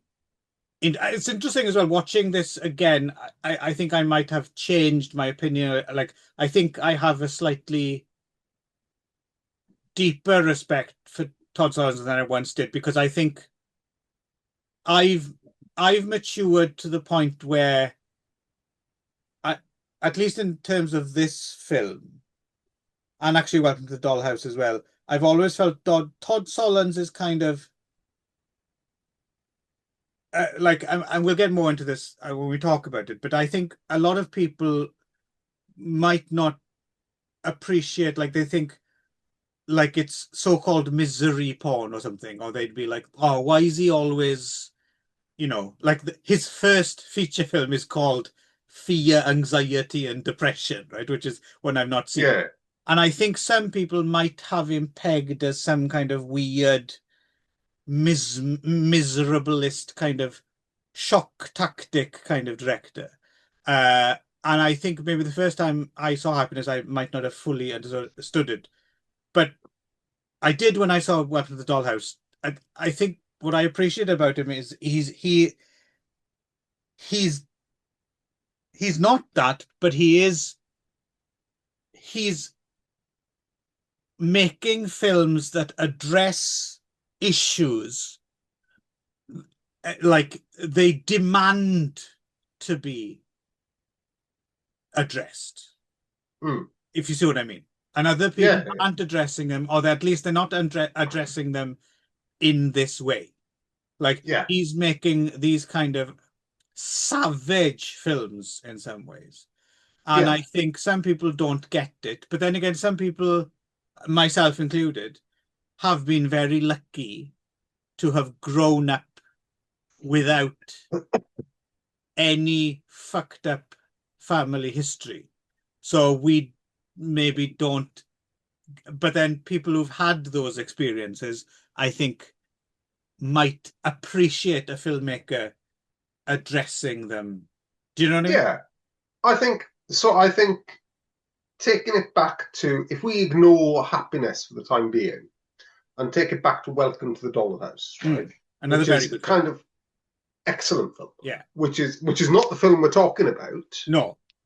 but I think it gives us a good metric for what Todd Solondz is doing in happiness, right? Mm. So Welcome to Doll's House is all about an awkward teenager who runs away from home. She's kind of bullied, but she does kind of have a tribe, kind of a group of friends that she hangs with, but it's kind of less than everything's kind of less than satisfactory. And she runs away from home. She has a crush on an older boy. She comes back, and nothing's really resolved. But it's kind of a snapshot of adolescence, right? And unsatisfactory Yeah. adolescence. Yeah. It's not Would John you agree with that? Hughes. No, exactly. Yeah, but Yeah. it's kind of. I don't remember the name of the protagonist of Welcome to, but she's kind of an asshole as well, right? So the kid that's getting bullied is also kind of an Yes. asshole, Yes. Yes. um, as are the bullies, and it's not really, nothing's really clean cut. It's just kind of No. fucking the reality of people. Yeah. Well, So that's it's why I quite like, I know it's taken from a Talking Heads song, but I quite like the title of the film, Life During Wartime, because for people who haven't seen it, it's not set during war. So no, obviously the inference being that life is always at war, right, in some yeah. form or another. I'm. Did you say you saw Life Doing Wartime? Yes, I did. Yeah. Good. We need to get to that at the end because Yeah, I've I got think so things to because say it is about an that. Yeah, yeah. interesting quote. So I'm assuming you've watched it as well. Yeah, a lot. I haven't rewatched it for this, Well, but I I've seen only it. I just saw it when it recently first came watched out. it for this. I'd never seen it before. Oh, So okay, yeah, yeah, okay, yeah. yeah, yeah, yeah. So Because anyway, that was the so other thing was watching. The other reason I'm glad you chose Happiness and I rewatched Happiness because I hadn't seen it in a long time. mm, Was it did rekindle my interest in Todd Solondz because, yeah, like I said, I hadn't even for whatever reason I can't remember why I didn't see storytelling because that would have come out not long after Happiness and I would have been interested, yeah, yeah, yeah. but I just No, never it's saw it. storytelling is. Yeah, yeah, You should watch that. Yeah, yeah. I will. I will. I will. yeah, yeah, yeah. Yeah. Anyway, so the reason I bring up Welcome to Johnson is there's this nuance. Well, actually, it's not even nuance. It's just like an honesty that arsehole kids get bullied by other arsehole kids, Right. and sometimes everyone's just a fucking arsehole, Mm. or everyone's just trying to fucking survive the day, Yes. right? It's there's nothing, there aren't heroes, there aren't villains. It's just people in life trying to get through the fucking day, Right. right? And everyone feels the same pain, just over different things. Right. And there's usually quite a lot of pain in Todd Solondz films. Yes. Yeah. Which brings us to happiness, Yeah. right? Yeah. So it's quite a convoluted story. And Yeah. I kept meaning to message Clive because I didn't know if you'd seen this before. And I hadn't realized this is like 2 hours, 20 minutes long. Yeah. Well, in terms of the neatest way I have of just kicking it off as a framework, just to Mm, because this is probably the best way to just have an anchor, is you yeah. could say the center of the film is three sisters, right? Yes. Yeah, It's three exactly. Yeah. sisters. Yeah, yeah. Um, Jane Addams playing the ironically named Joy, Yeah.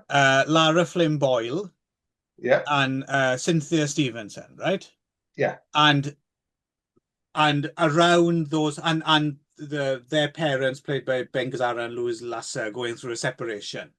And Yeah. then all the other characters are either married to one sister or lusting after Yeah. one or Or something. dating or That's trying to date or yeah, something. yeah. Yeah. And they're Yeah. kind of intertwined. They're like so one character is another character's therapist and stuff like that. And but Yeah. Yeah. Yeah. it's not difficult to follow in any way, shape, or form.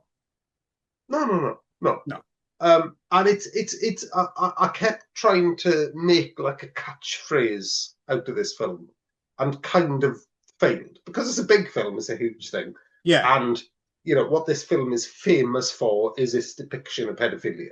Yeah, Right? that's the That's what it's main. Yeah, famous for. yeah, Um, but just generally in terms of filmmaking, I couldn't get away from kind of trying to confine it into a few Todd Solondz filmmaking style in terms of happiness, at least. mm, I couldn't get away from like the middle ground between Woody Allen in terms of Hannah and her sisters mm. and John Waters. So Okay. they're two really fucking extreme poles. You know, this kind of bohemian New York dysfunctional, anxiety ridden. Yes, New Jersey in this Um, case, right? well, yeah, yeah, but Yeah, yeah, it may as well be, yeah, yeah, but yeah. it's the same anxiety, right? Yes, Um, there's that. So Lara Flynn Boyle's character is I'd kind of forgotten how incredibly sexy Lara Flynn Boyle was at this point as yes, well. I But concur. her yes, her character says of she's an extremely pretentious author. They don't understand about living in New Jersey. I'm living in a state of irony. Um, Yeah, but also, I think the other thing I w just to kind of maybe getting this aspect, but the thing with so I was reading about happiness as well. Todd Solondz talking about him trying to deliberately make a film with the aesthetics of like a sitcom or something like that, and then mm, kind of. But the thing is, what was interesting when I was watching Life During Wartime, I think Life During Wartime is more that is actually more like a cartoonish kind of take on follow-up to Happiness. And I don't know exactly what happened, but I suspect during Happiness he wanted to make something closer to what life during wartime is like.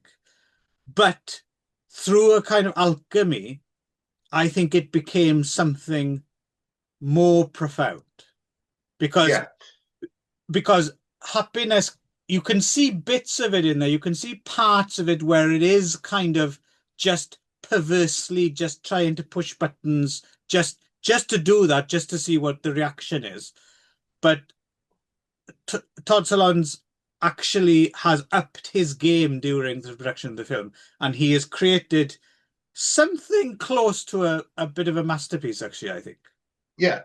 I mean, cards on the table. If we're Mm. talking about life during wartime, which we're not, by the way, but We will, yeah. A yeah, little well, bit, yeah. I haven't seen it for a long time, so Right. I'm Well, going I'll to be be able to, fuzzy on yeah, that. I'll just, yeah. Yeah, yeah. Life in Wartime is the only Todd Solondz film I don't like.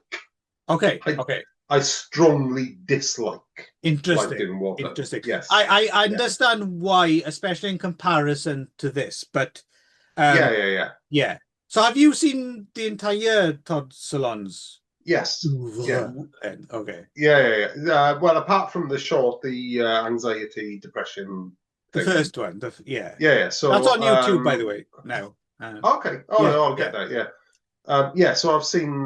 Yeah. So there's Welcome to Dollhouse, Happiness Storytelling, Palindrome's Wiener Dog, I think, something like that. Yes, there may be another one in there as well, but yeah. Was left in wartime between Wiener Dog and Yeah, Palindromes, I yeah. think. But yeah. Wiener Um, Dog was a little while ago as well now. I don't think he's made anything no, recent, he's is he? done nothing at all. But No. Palindromes is pretentious as fuck, Right. but really interesting. You'd like palindromes because it's what Jennifer Jason Leigh's got a big part in it. Oh, okay. Late stage Jennifer Jason Leigh, and it's the same. It's the story of one character who's a teenager who gets pregnant, Mm. played by different actresses, Okay. um, some of which are black, white, fat, thin, Right. and it's kind of this kind of what's the word? Kind of experiment in perception, Okay. cinematic perception. It's a very interesting film. Anyway, Right. but that's not what we're talking about. No. No.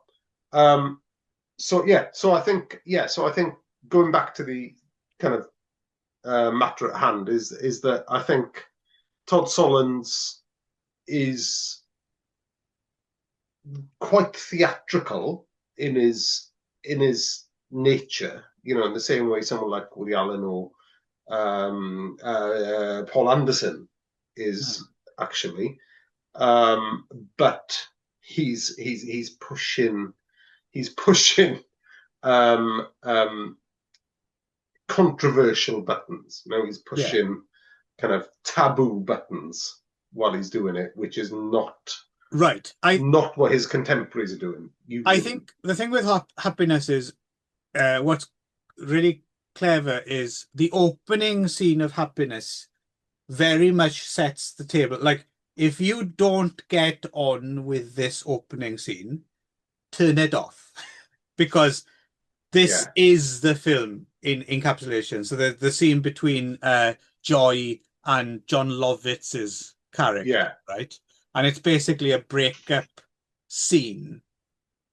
Uh, but It's just awkward, it's awkward, but it's awkwardness. so Yeah, well done, yeah, and it's just yeah, it's so quotable. I'm champagne and you're shit, and yeah, you yeah, yeah. will be until you die, the day you die. But that whole thing is great because what's interesting about it is it not only is it provocative, but and this is why I think Happiness is a profound film. It's not just provocative; it's provocative, and it's also giving you alternative takes on scenes that you've seen in a million other films. So, for Mm. instance, there's the breakup, and then there's the gift, like, oh, I shall treasure this always. And I'm sure many people have watched a scene like that in a film and secretly thought inside, no, give me that back.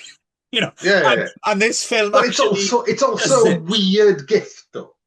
Yes, It's a yes, it's a yes, weird because it's an ashtray with her name on. yes, yes. And But she doesn't some but smoke. Yeah, yeah, but also she loves it for some reason. yeah. Yeah. And No, it's no, I it's mean, just that straight. Yeah, yeah, that's another layer, I think. yeah, Is that's again, that's why I appreciate Todd is because yes, he can be provocative and then but also he's addressing things. But like you said, also the other extra layer is he's also not afraid to actually make it a bit weird and kind of artistic and stuff as well. So he's like he's all in, right? Like yeah, yeah, he's yeah. so that's what I appreciate about it as well. Is it isn't, one person would give you the comedy, another person would give you the provocative, another person would give you the profound, another person would give you the surreal. Not Yeah. many people would think to do it all in one kind of package. And also, on top of that, deliver it in a way which is not quite the sitcom of life during wartime, but certainly looks and feels like a non-show off, just a regular drama. Extremely well Exactly. shot, Yeah, yeah, but yeah, nothing. There's yeah. nothing arty, show off, virtuosic No, there's about. no. It's like there's no cinematography in this one. It's just Well, straight up. yeah. It's Well, there is. look, it's It's beautifully well shot, shot, but it's of course, it's it's but it's yeah. straight up, Yes, right? It's exactly, straight up. exactly. It's person to person Yeah, cinematography, you right? don't get like Yeah. long, There aren't good tracking fellas shots tracking anywhere, shots. So or yeah, yeah, no, yeah, no, yeah, exactly. yeah, yeah. It's It, it's like a because solid piece of work, isn't yeah, it? because actually most of it just happens in rooms anyway, Yeah, which but has just very occurred to me easy, actually. but it is very easy to overlook though. Making things look this good in a normal way is Mm, an art into itself, to light yeah. things properly, to just make it all Oh look. God, yeah, yeah, yeah. So yeah, so that's interesting as well. So there's a whole bunch of interesting stuff about it. Yeah, yeah. So yeah, so I think so let's just not necessarily discuss, but let's lay out some different strands Mm, in the plot, and then talk about the obvious ones, right? right. So we've got Joy, who's kind of a nervous, kind of anxiety-ridden sister, you know, who doesn't have a lot of luck in love, and Yeah. all her sisters think she's the kind of failure of the family, and She's she'll a bit of a never drip, go anywhere. isn't she? She's a bit of a drip She's a bit. kind of She reminds me a bit of what's her name from Airplane, the stewardess oh, from Airplane. Haggerty, Julie Anne Haggerty. Haggerty. Yeah, yeah, yeah, yeah. She's that's what she reminds me of. Interesting. But Yeah, yeah, she's kind of a wannabe songwriter, and yeah, she's a little bit yeah, and yeah. she's just unlucky. She's just literally just unlucky. She's hooked up with this bloke who's broken up with her. That's the opening scene. And then the next bloke she hooks up with is a student of hers in her English school, and he turns out to be a thief Jared and Harris, already has a wife. And yeah, yeah. So son it's of yeah, Richard. yeah, absolutely. Yeah, I do Yeah, yeah, like yeah, Jared Harris. Actually, I've always liked Jared. He's very good in. He was in Mad Men for a while, wasn't he? yeah, yeah. Well, not that I've seen much of Mad Men. I've only Yeah. seen the first series of Mad Men, but yeah. Mad Men is very good. Mm. I would imagine you probably enjoyed Mad Men, right? What you saw of it. What I saw, but I Yeah. never managed to get into it. Yeah. But yeah. So yeah. So she's kind of floundering around, kind of, you know, having her adventures that are anxiety ridden and painful and Yeah. embarrassing and all the rest of it. Well, also that jilted character at the beginning ends up committing suicide as well, right? So she Yeah, has yeah. He kills huge guilt himself. about Yeah, yeah, yeah, yeah. Pretty soon after. yeah, Yeah. And then sister number two is Lara Flynn Boyle, who I think we get introduced to next. yeah. Um, Very, very, very self-absorbed. Very Um, self-absorbed, very successful author. Um, you know, she uh, says, "I'm just so tired of being admired all the time." exactly. Um, and then you get Philip Seymour Hoffman Mm, enters, right? And Philip yes. Seymour Hoffman, it's an amazing role for him. Yeah, well, it's Philip Seymour Hoffman at his most Philip Seymour Hoffman as well. Exactly. Yeah, Yeah. yeah. That's I like, think yeah. Todd Solondz tells this story about apparently the first audition wasn't that great, but he had a call back and then it was good. And then when they shook hands, he said Philip Seymour Hoffman's hand was really, really clammy. And he was like, yep, I got the right guy. And that's exactly, I wrote in my review actually, this is Philip Seymour Hoffman at his clammiest, I think. Yeah. Which sounds Yeah, yeah, mean, yeah. but I don't think Philip Seymour Hoffman would have minded. I think he. No, well, he's an actor. I mean, we don't know what the fuck he is in his Oh. personal life, do we? Also, But in his son now, of course, is a very good actor as well, right? He was in Licorice Pizza, and he's in The Long Walk, which I haven't seen yet, but I'm very keen no, I for. haven't seen Long Walk Yeah, yet. No, no, no. looks very Yeah, good. no, I'm on that. So yeah, so Philip Seymour Hoffman is this kind of, again, very nervous, anxiety-ridden dude, but also with an edge of sexual frustration. So he ends up being a landline, because we're Mm. in 1998, being a landline sex pest, dirty phone caller. What do you used to call them? Um, There's a name for that, isn't there? I've forgotten what the name is. yeah, yeah. Not a Anyway, dirty phone caller, but yeah, yeah. No, I've forgotten. whatever they used to call them. Yeah, anyway, so he rings people up Do you still and get, it's says, interesting actually, you think about it. I don't think I've ever, do you still get people, is it something that people don't do on cell phones? And because whenever I think of an image in a film of someone doing a dirty phone call, like Black Christmas or whatever, it's always on a landline, right? I'm trying to think. yeah, I can't conjure up an image of someone doing that on a cell phone or an iPhone. well, how would you get the number? That's the problem, isn't it? Is that is back in the day, Yeah. you would have a phone book, Ah, right, right. with Yeah. Yeah. everyone's Yeah. name Yeah. Yeah. in Well, the that was whole my next town. question. Does it not happen then so often? And I suppose it wouldn't because you'd immediately knew who was calling you, wouldn't you? Yeah, well, there's caller ID, but also how would you get someone else's number? I'm sure you probably can have his number Yeah. somehow, but Although yeah, but also actually, people don't pick I up think, necessarily. yeah, but I Yeah. think it happens on Zoom now. I think it happens on video calls. So I think there was a thing in lockdown when people were invading other people's like Zoom meetings, video calls, Hmm. because you could just tap a random number into Zoom and then Right. all of a sudden get on a meeting and then just fuck with people, get your dick out or whatever. Right. Yeah. But anyway, that's not encouraged on this podcast. No. Um, no. No. No. But anyway, so Philip Seymour If we want Hoffman dicks, is we'll get our own out. exactly, yeah. That's £50. If you Yes. £50 only fans, only sheds. We're called, yeah, Only sheds. yeah, Yeah. only sheds, yeah. Send us pictures of So your shed. yeah, and you can have a picture of our knob, Yeah. £50. Fair play. Yeah. Not my knob or Clive's, just a knob we've. Random knobs with Getty images in the corner. Do they have Yeah, images of Pornhub. cocks? Sorry, Do they have do Getty I don't images have know. cocks? Do they do? I'm sure there are medical sites you can get cock pictures from. You can get Yeah, but like it's like the British syphilitic Medical ones. Journal or something Like things with cancerous sores on. with warts and stuff Yeah. on. Yeah, I don't know. Anyway, Anyway, worth the Philip money, I Seymour think. Hoffman. Yeah. Philip Uh, Seymour Hoffman does dirty phone calls.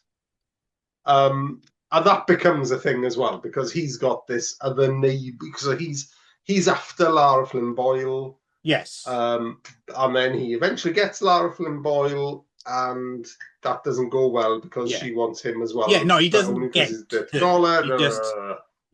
Yeah, yeah. Because she's Yeah, looking to feel something, right? So she gets this yeah, stupid idea that she might want to meet this guy who's making dirty phone calls. yeah. Uh, But also the dirty phone calls are kind of rape fantasies as well. So they're kind of yes, there's a exactly. Yeah, rape yeah, thing going on. yeah.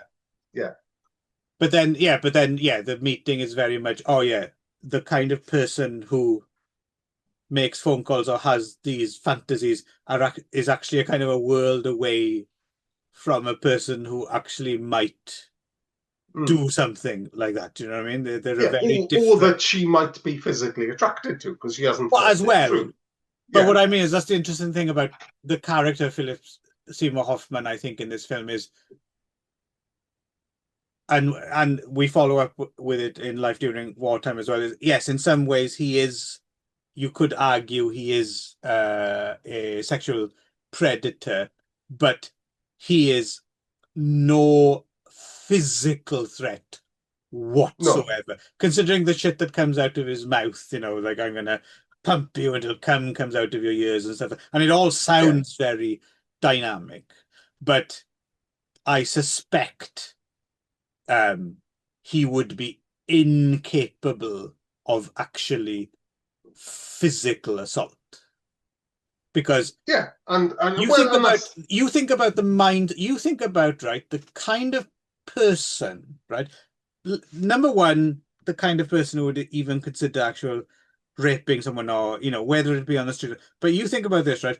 To actually, with all the things going on, with all the, because first of all, you're committing a crime, right, which you might be caught in the act of, right? So you're always going to be looking around you and all that. and to during and also to have the dehumanization of another person to be able to get through Yeah, it and not care, plus looking over your shoulders and the whole time maintaining an erection. That is yeah, to yeah. say, if you are using it, obviously a lot of rape, sometimes it's objects and stuff like that, right? But Mm, just to get into a state where you're that feral that you could yeah. pull it off, that's not Philip And Seymour Hoffman. no, and Philip Seymour Hoffman clearly balks even at the doorbell ring, right? Right, And right, this is the whole thing, and this is the whole crescendo of Philip Seymour Hoffman's story in this.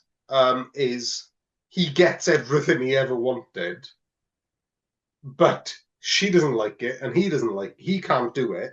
right. She doesn't like it because he can't do it, Yeah, and it's completely unsatisfactory for all parties. right. So while Philip Seymour Hoffman is doing this business, he's got his neighbour who's obviously in love with him, um, and This is things move this on.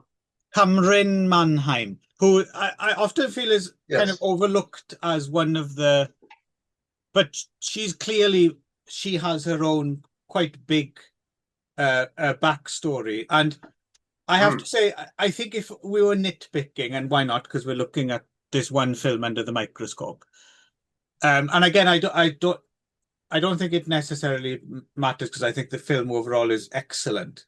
But I think her flashback sequence, her story, that's the one that isn't quite in line with the tone of the rest of it. It It, jumps the shark a little bit, doesn't it's it? a bit It more kind of comedic. escalates things. Yeah. Yeah, yeah. Like I can imagine them, I don't know, taking that out somehow and it not making a huge difference.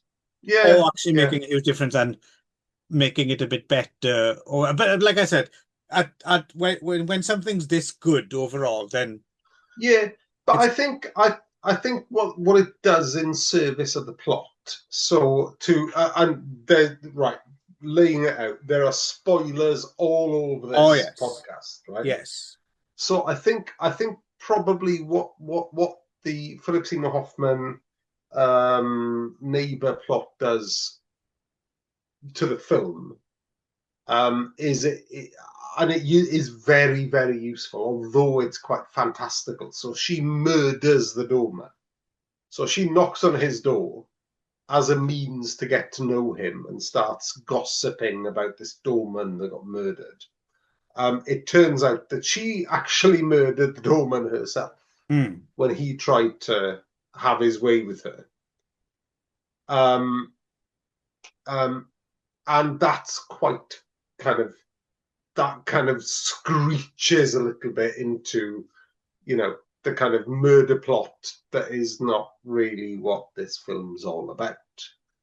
But I think the service it does to the plot is that it's clear that Lara Flynn Boyle is out of Philip Seymour Hoffman's league, and the kind of the reciprocity kind of tenet of attraction says that, well, maybe Philip Seymour Hoffman should be more attracted to the slightly more dowdy lady rather than Lara Flynn Boyle. And then they start to get close, but then it turns out she's a murderer and it gets all fucked up. Yeah, So I I think see what they're trying to she's there. do. That plot's there to make her fucked up Yeah, and it's to make wrong none foot of you, them isn't it? happy. Again, it's to th overthrow that convention of, well, Yeah, you know, I learn to be with someone who I don't necessarily but it kind of is closer to me in some respects. So, yeah, on that kind of that weird league table of attractiveness that we have in yeah, society, yeah. right? But Mm. kind of deliberately wrong foots it, right? It doesn't turn out to be. So I No, can see where they're going with. There's something about the way she tells that story. It's a bit more overtly. winking at the audience comedic than anything else in the film, I think. Yeah, yeah, but also I think that that regardless of the sort of the way that the shark is getting jumped in the murder plot Mm, bit of this film, I think that it's still the suitability of Philip Seymour Hoffman and his neighbor are still is still kind of retained. You know, it's still they're still, because she doesn't like sex, right? So right, right, the whole reason she kills the doorman is because he wanted to rape her, but she doesn't like sex. She's not into sex at all. She finds right, sex disgusting. And there's a scene later on in the film where they get together, um, but actually they don't want sex at all, and they don't even want to cuddle. They just want to be in the same bed right. together, and they sleep with their backs. Yeah. They sleep with their backs to each other.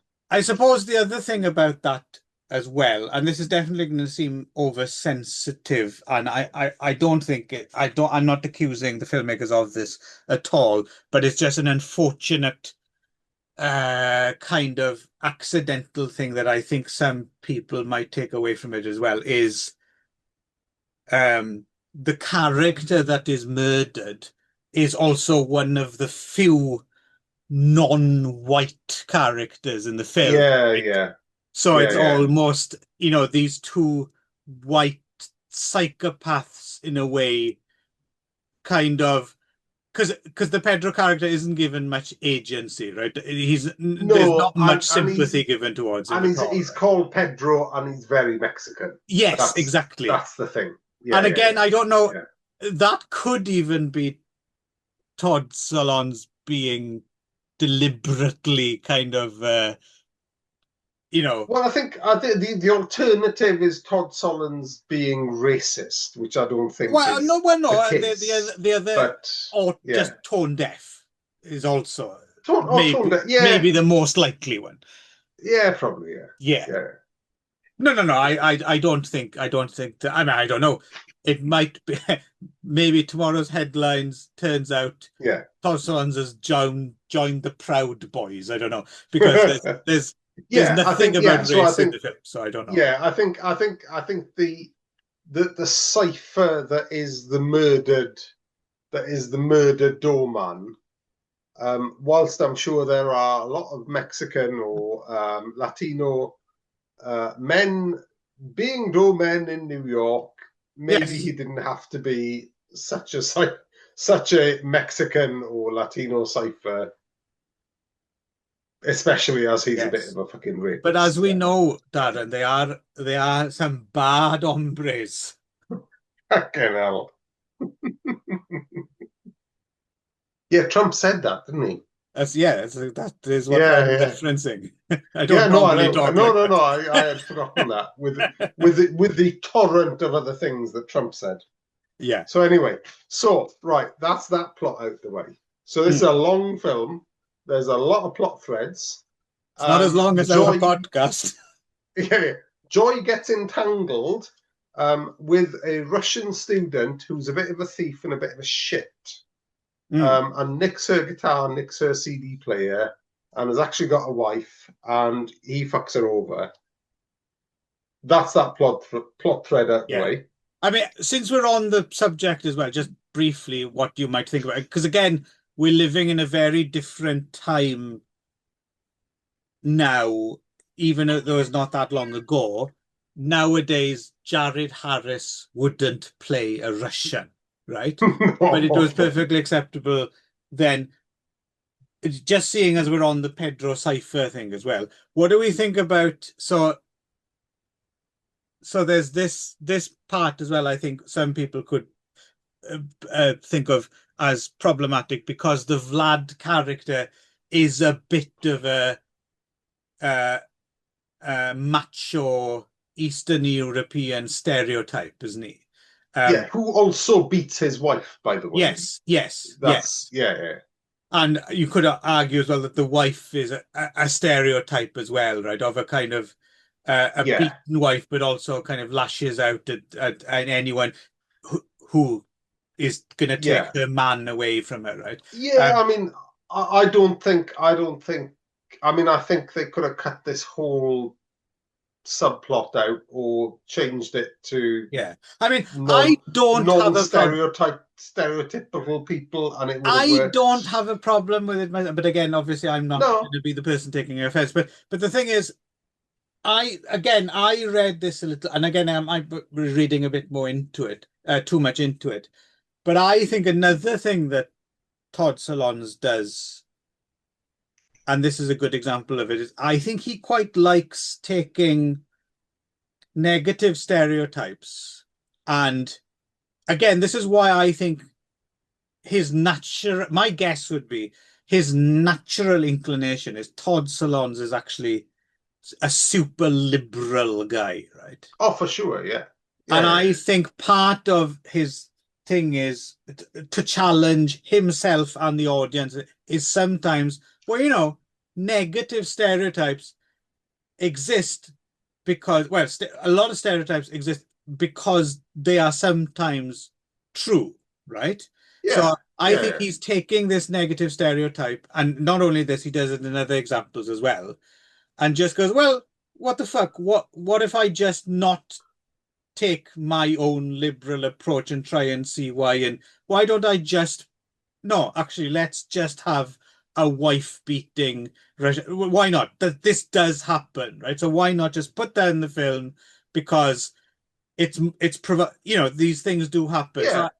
So I think it does serve a purpose.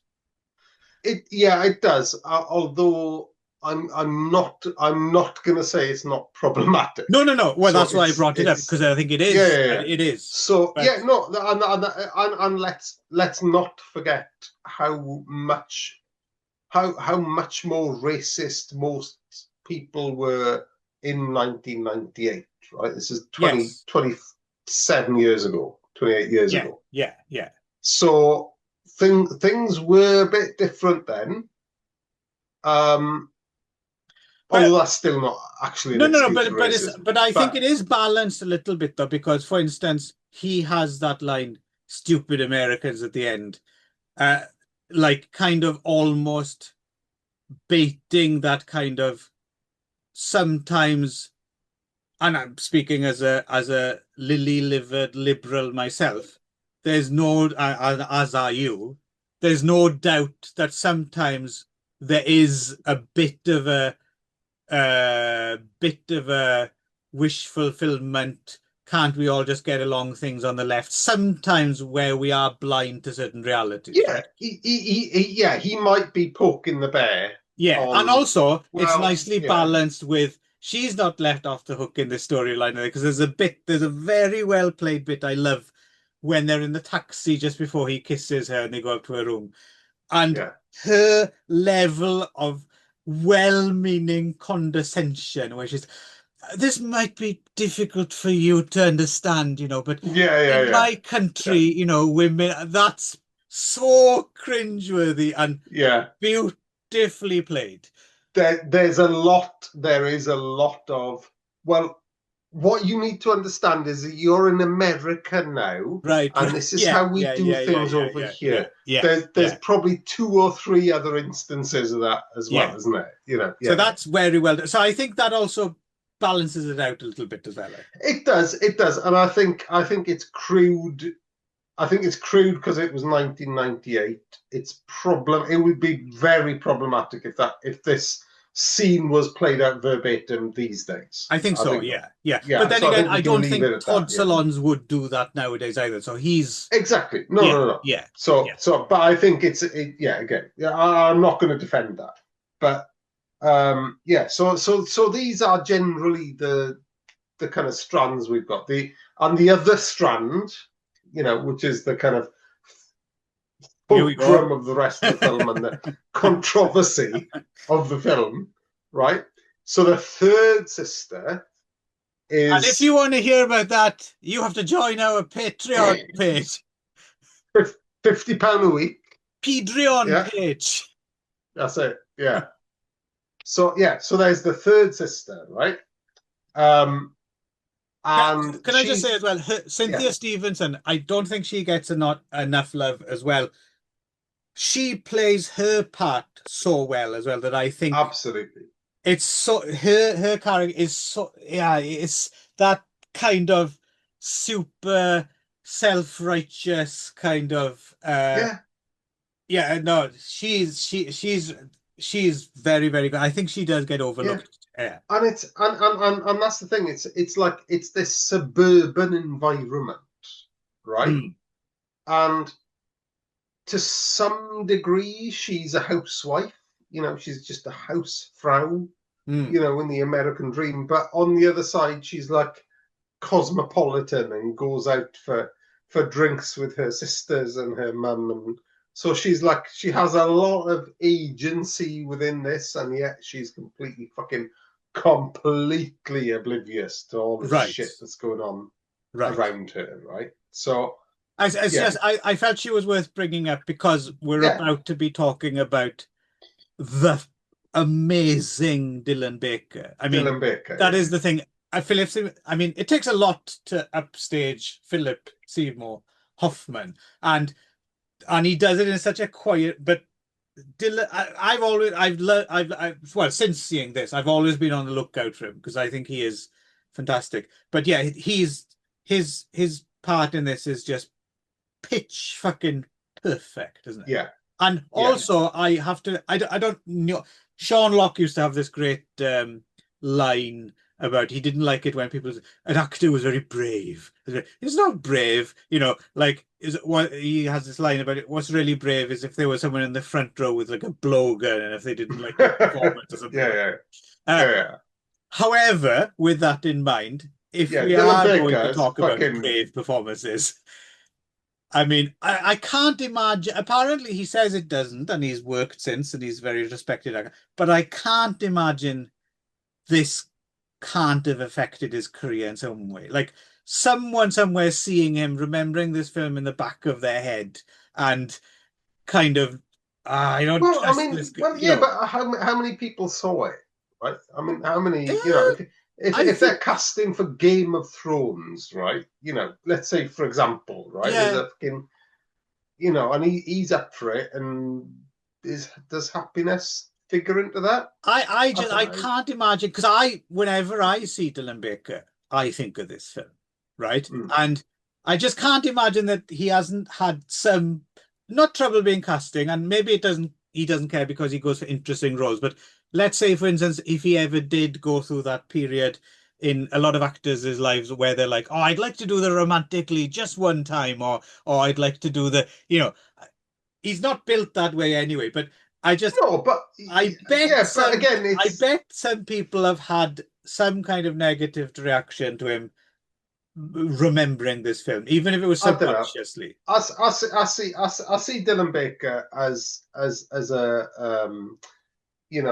as a Jeffrey Combs, or as a Brad Dourif, right? He's a character actor. No, right, yeah, I get that, but I'm wondering. I mean, both Brad Dourif and Jeffrey Combs have played more kind of very few actors in a big film have played anyone quite so skin crawling, right? Yeah. Oh yeah, yeah, yeah. You're right. And done it No, you're right. Yeah, fucking well. I see what you mean. He's Yeah. kind of poisoned his own well, isn't he? He's kind Yes. of Yes. yeah. Yes. Yes. Yeah.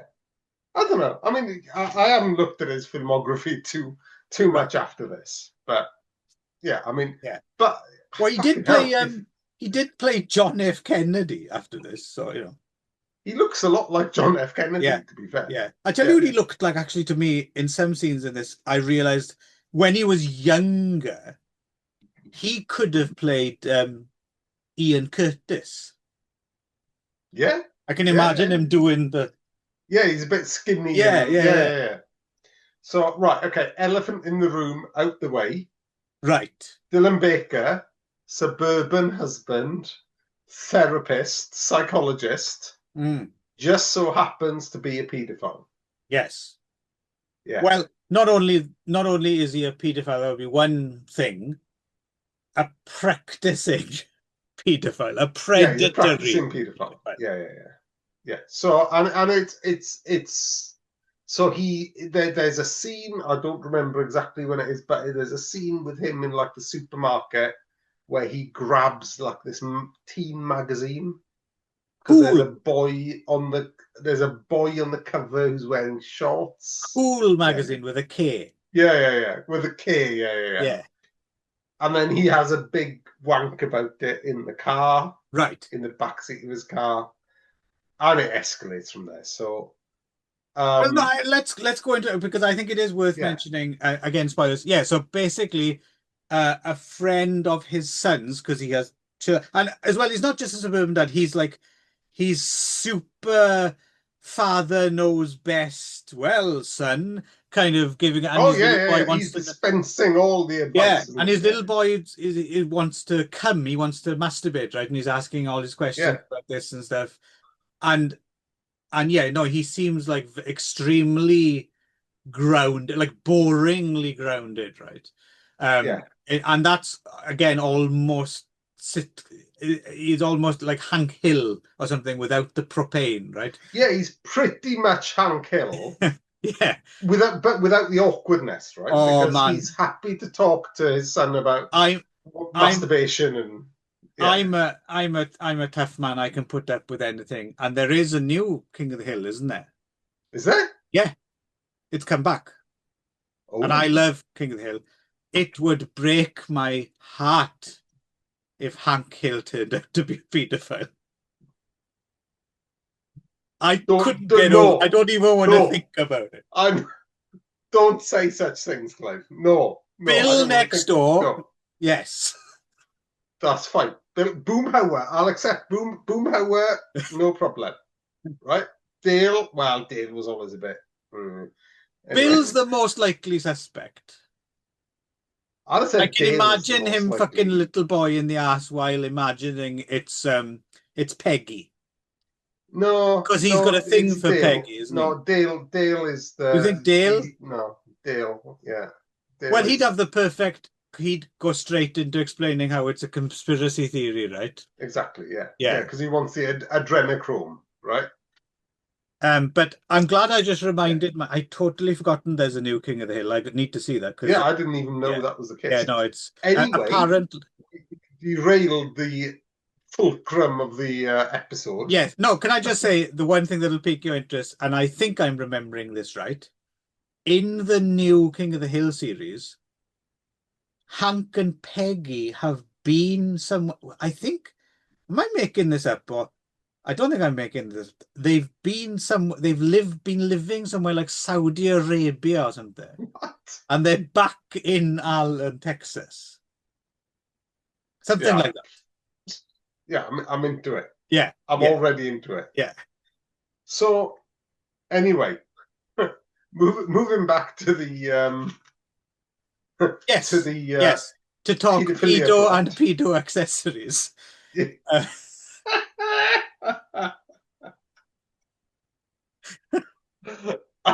I'll such tell you as what. Cool magazine.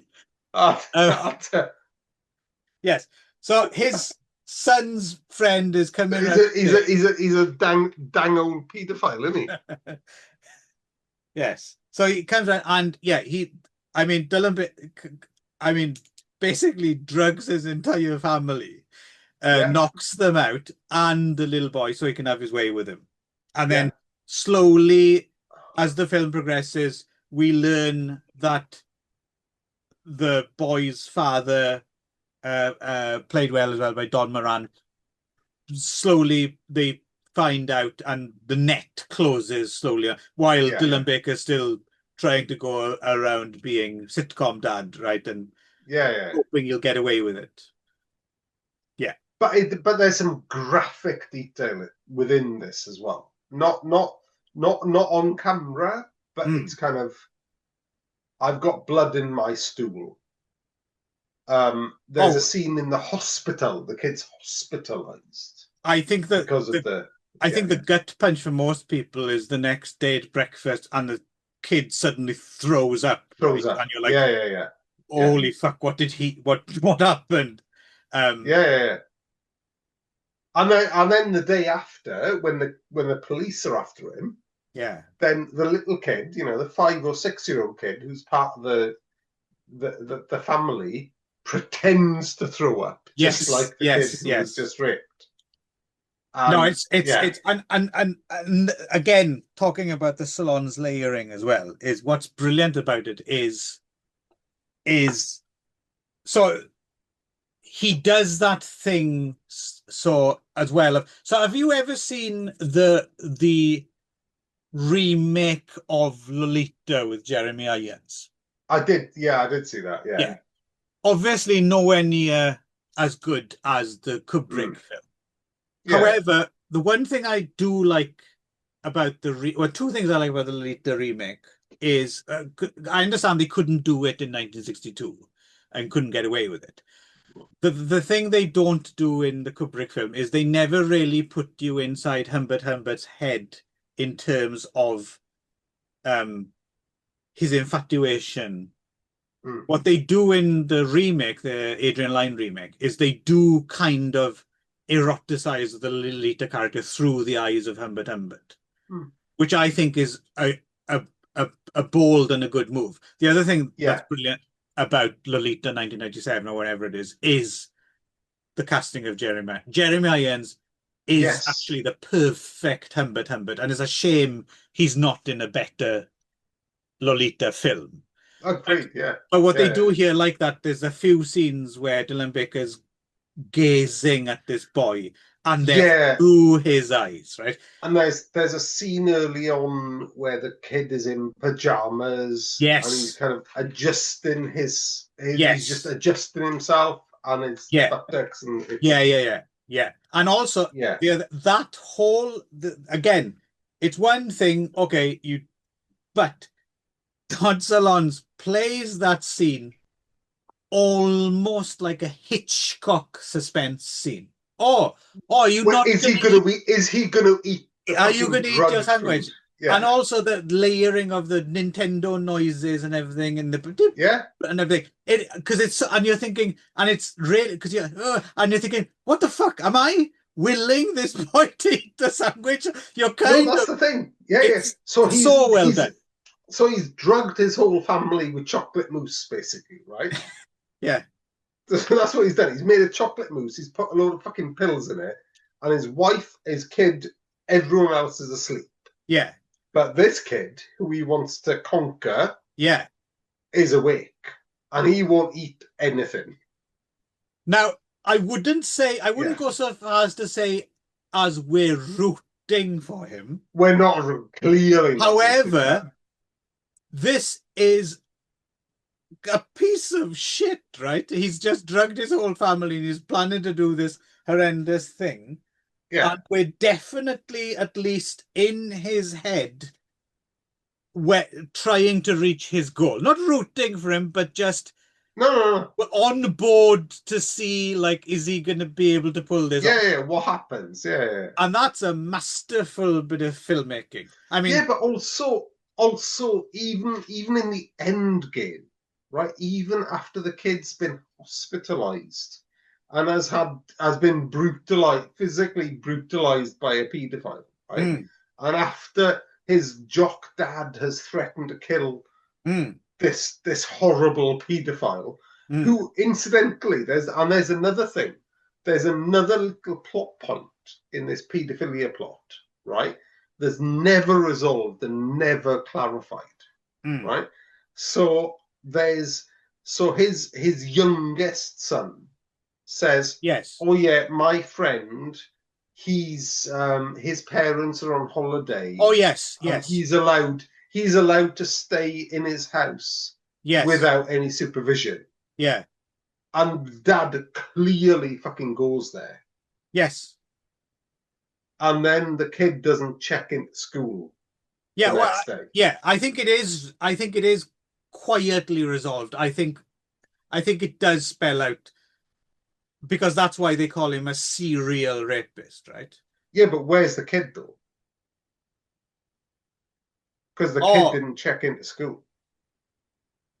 I assume he's off home sick, but I don't know. I mean, No, no, no. But so and I hadn't clocked this until I watched it this time. uh, So Dylan Baker finds out there's this unsupervised 11 yes, year old, yes, right? yes, Goes there, yes, right? Then towards the end of the film, this same kid is referenced as not having been to school lately, and his yes, parents are on holiday. yes, And then when the police interview him, yes. instead of saying the name He of the blurts kid out who the other was kid's in name. Yeah, yeah, hospital, yeah, he mistakenly says the name of the kid yeah, whose yeah, parents are on holiday. yeah. And we don't find out what happened to that kid. Oh, well, no, but later on, when he's talking to his son says, in school, they said you molested, and he says two kids' names. Yeah. The jock Oh, kid's okay. name and the Ah, okay. so it Okay, is, I hadn't yeah, caught no, that. it Yeah, is yeah, yeah. they do put a pin in it. He did go after Oh both no, he boys. clearly went after the other one. But I think he But did rape him as well. Yeah, yeah, yeah. yeah, yeah. No, my question was, did he survive? Oh, you think he might have killed him?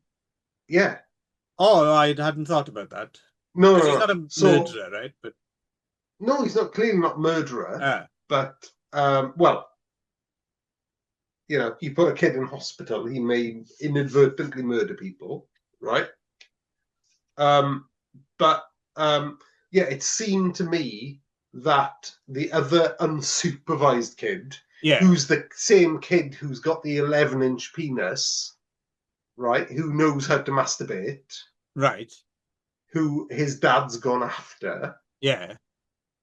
he's never heard of again, right? But he's referenced as missing throughout. Yeah, no, no, I don't think I quite understand what do you think might have happened to him? I don't understand. Do you Well, think? so how did that play out, right? Um, so you've got the sleepover Yeah, rape, right? yeah, Abuse of the sissy kid, right? With the right. jock father, right? That's the main fulcrum of the film. But the kid who Dylan Baker's son references, who is unsupervised, all of a sudden he perks up and he goes there, Yeah, right? yeah, He leaves. yeah. And then the same evening he comes back and cuddles his wife and says, Yes, "Oh, I've got a problem, oh, I'm a bad person, or yes, do you yes. still love me?" Yada, yada, yada. Yeah. And from my memory of the film, that kid is never heard of again and is actually specified as missing No, I don't throughout know. the I rest of the understand what you're film. saying, but so what do Yeah. do you think it's inferred that like he was Yeah, I think the kid might be underground, yeah. because Because how else would you do it? how do they find out that he molested the other kid then? No, the point is that the police don't necessarily find out at all. No, no, but at the obviously the rumors got to the school at least because his son knows that he molested both kids. Ah, okay. Yeah. Well, the both kids is I hadn't clocked, so Oh, yeah. okay. Yeah. No, I Yeah, mean yeah, yeah. it's interesting, but no, I don't think he's supposed to No, have killed him. I don't clock No, him as a murderer, no, but no. He's a good lad. he's all right. No, Yeah. no, but We how else do you all do it, have our right? faults. No, no, no, but how else do you do it? So he's clearly gone to a kid home alone, Yeah. right? So how was he drugged that kid then? Or maybe he just flat out attacked him and then the kid ran away or something, or I don't know. Or the kid Yeah, went to but then but yeah, so this is the question, right? So if what so happened? Yeah, there's a I don't plot know. I point. don't know. Yeah, so there's a plot Maybe, point in the middle of the film yeah, where this kid is clearly unsupervised. He's clearly interested in the kid being unsupervised and clearly fucking goes there. Yeah. And then Well, later on, there's a reference to this kid yeah. being missing. I mean, who Yeah. knows? I mean, these kind of things sometimes when they play out, I mean, he could have just gone there and it could have been um and it could have played out like he just took advantage of the kid and the kid's like, I don't know what happened, and he just gave him a toy or something and played with his cock or whatever, right? I mean, Well, I don't know. I mean, it yeah, didn't necessarily have to be full on knockout sodomy, or it could have, yeah, but that's how it played out with the other kid on the sleepover, right? yeah, but like you said, he didn't have that option with the other kid, so he might have just gone round, seen him, and talked to the kid, and then he'd have done the classic, the airplane thing. No, no, but So, yeah, yeah, Billy, do but you like also, gladiator movies or whatever? Yeah, because that's the soft. That's yeah, well, what's it? Peter but Graves the in hard version of that, Airplane. the worst version of that Yeah, is okay. Um, I did this to the kid at the sleepover, right, with my wife in the place. yeah, No one else is in that place, right. so I can go fucking bananas, Yeah, I suppose right? so. Yeah. Or he could have been, yeah, light, soft Peter Graves pedo, and they had a bit of a So mutual. So in his mind, what's the point in going there if he's not going to get anything? Well, he might have got a mutual wank or something. Yeah. Okay. Seeing this alleged, I mean, yeah, I think We're we getting might in be the pedo straying weeds now, into, aren't we? yeah, yeah, maybe bring an end to this thought experiment. Yeah. I've So already do disturbed write in if you myself. have an opinion. I've already disturbed myself. Yeah, enough with Hank Hill thoughts. So yeah, Yeah. So anyway, so okay, so let's bring it. So the other bit, and this is the bit. What's his name? Dylan Baker gets arrested, so it all kind of resolves itself anyway, right? no, Bobby, Um, I'd probably just jerk off. fucking hell. Yeah. Okay. Well, let's talk about that conversation, right? So there's this fucking Hmm. scene where the 11-year-old son, after he's found out that his dad is a paedophile, has a A conversation practicing with the dad. pedophile, Sorry? a practicing predatory pedophile. Yeah. So has a conversation with his dad about the mechanics of being a fucking paedophile. Hmm. And that's fucking harrowing, right? So it's like, Yep. so, Dad, did you do this? Yes, I did that. Dad, did you feel like this? Yes, I felt like that. Dad, did you do this? Dad, did you do that? Dad, do you feel this way about me? No. Dad, would you do this to me? No, I'd probably jerk off. Yeah. Fucking hell. Yeah. Yeah. And I'm sure conversations have gone that way for decades, if not fucking hundreds of years. In Hmm. terms of sex offenders, I'm sure they are legit conversations, but fucking hell. To Yeah. hear that and to see that from actors of that caliber, that's an animal all of itself, isn't it? Yeah. Yeah. No. No. No. Yeah. It's a pretty extraordinary scene. It has to be said. Mm, yeah. It's the thing you Um, remember. yeah. And the scene just ends, quite legitimately, and it's not even that theatrical. It's a little bit theatrical, but Right. I kind of I bought this kind of, yeah, I probably just jerk off, and then the kid starts crying, and then the dad starts crying, and then the scene just ends with child and father just crying at their own predicament, you know, Hmm. and that's heartfelt and legitimate to me, and that was, you know, that was a very very fucking sad and meaningful scene for me anyway. Right. No, What no, do you it think? is. Yeah, no, it is one of the all-timer scenes, I think. Mm. And Yeah, considering it's just two people sitting on a sofa as well. I mean, yeah, it's just two people in an internal location sitting on a sofa. and then yeah, we have a bit of a darkly comic coda then, where uh at least the little boy is happy that he finally came, right? Yeah, but the mother's not that happy, is she, John Waters? Um, Because that's yeah, right. Also, nice little touch, the dog licking the cum and then going and giving yeah. That's Cynthia Stevenson a kiss. Yeah. that was the John Waters reference. Right, right, right. Yeah, Um, yeah, yeah, so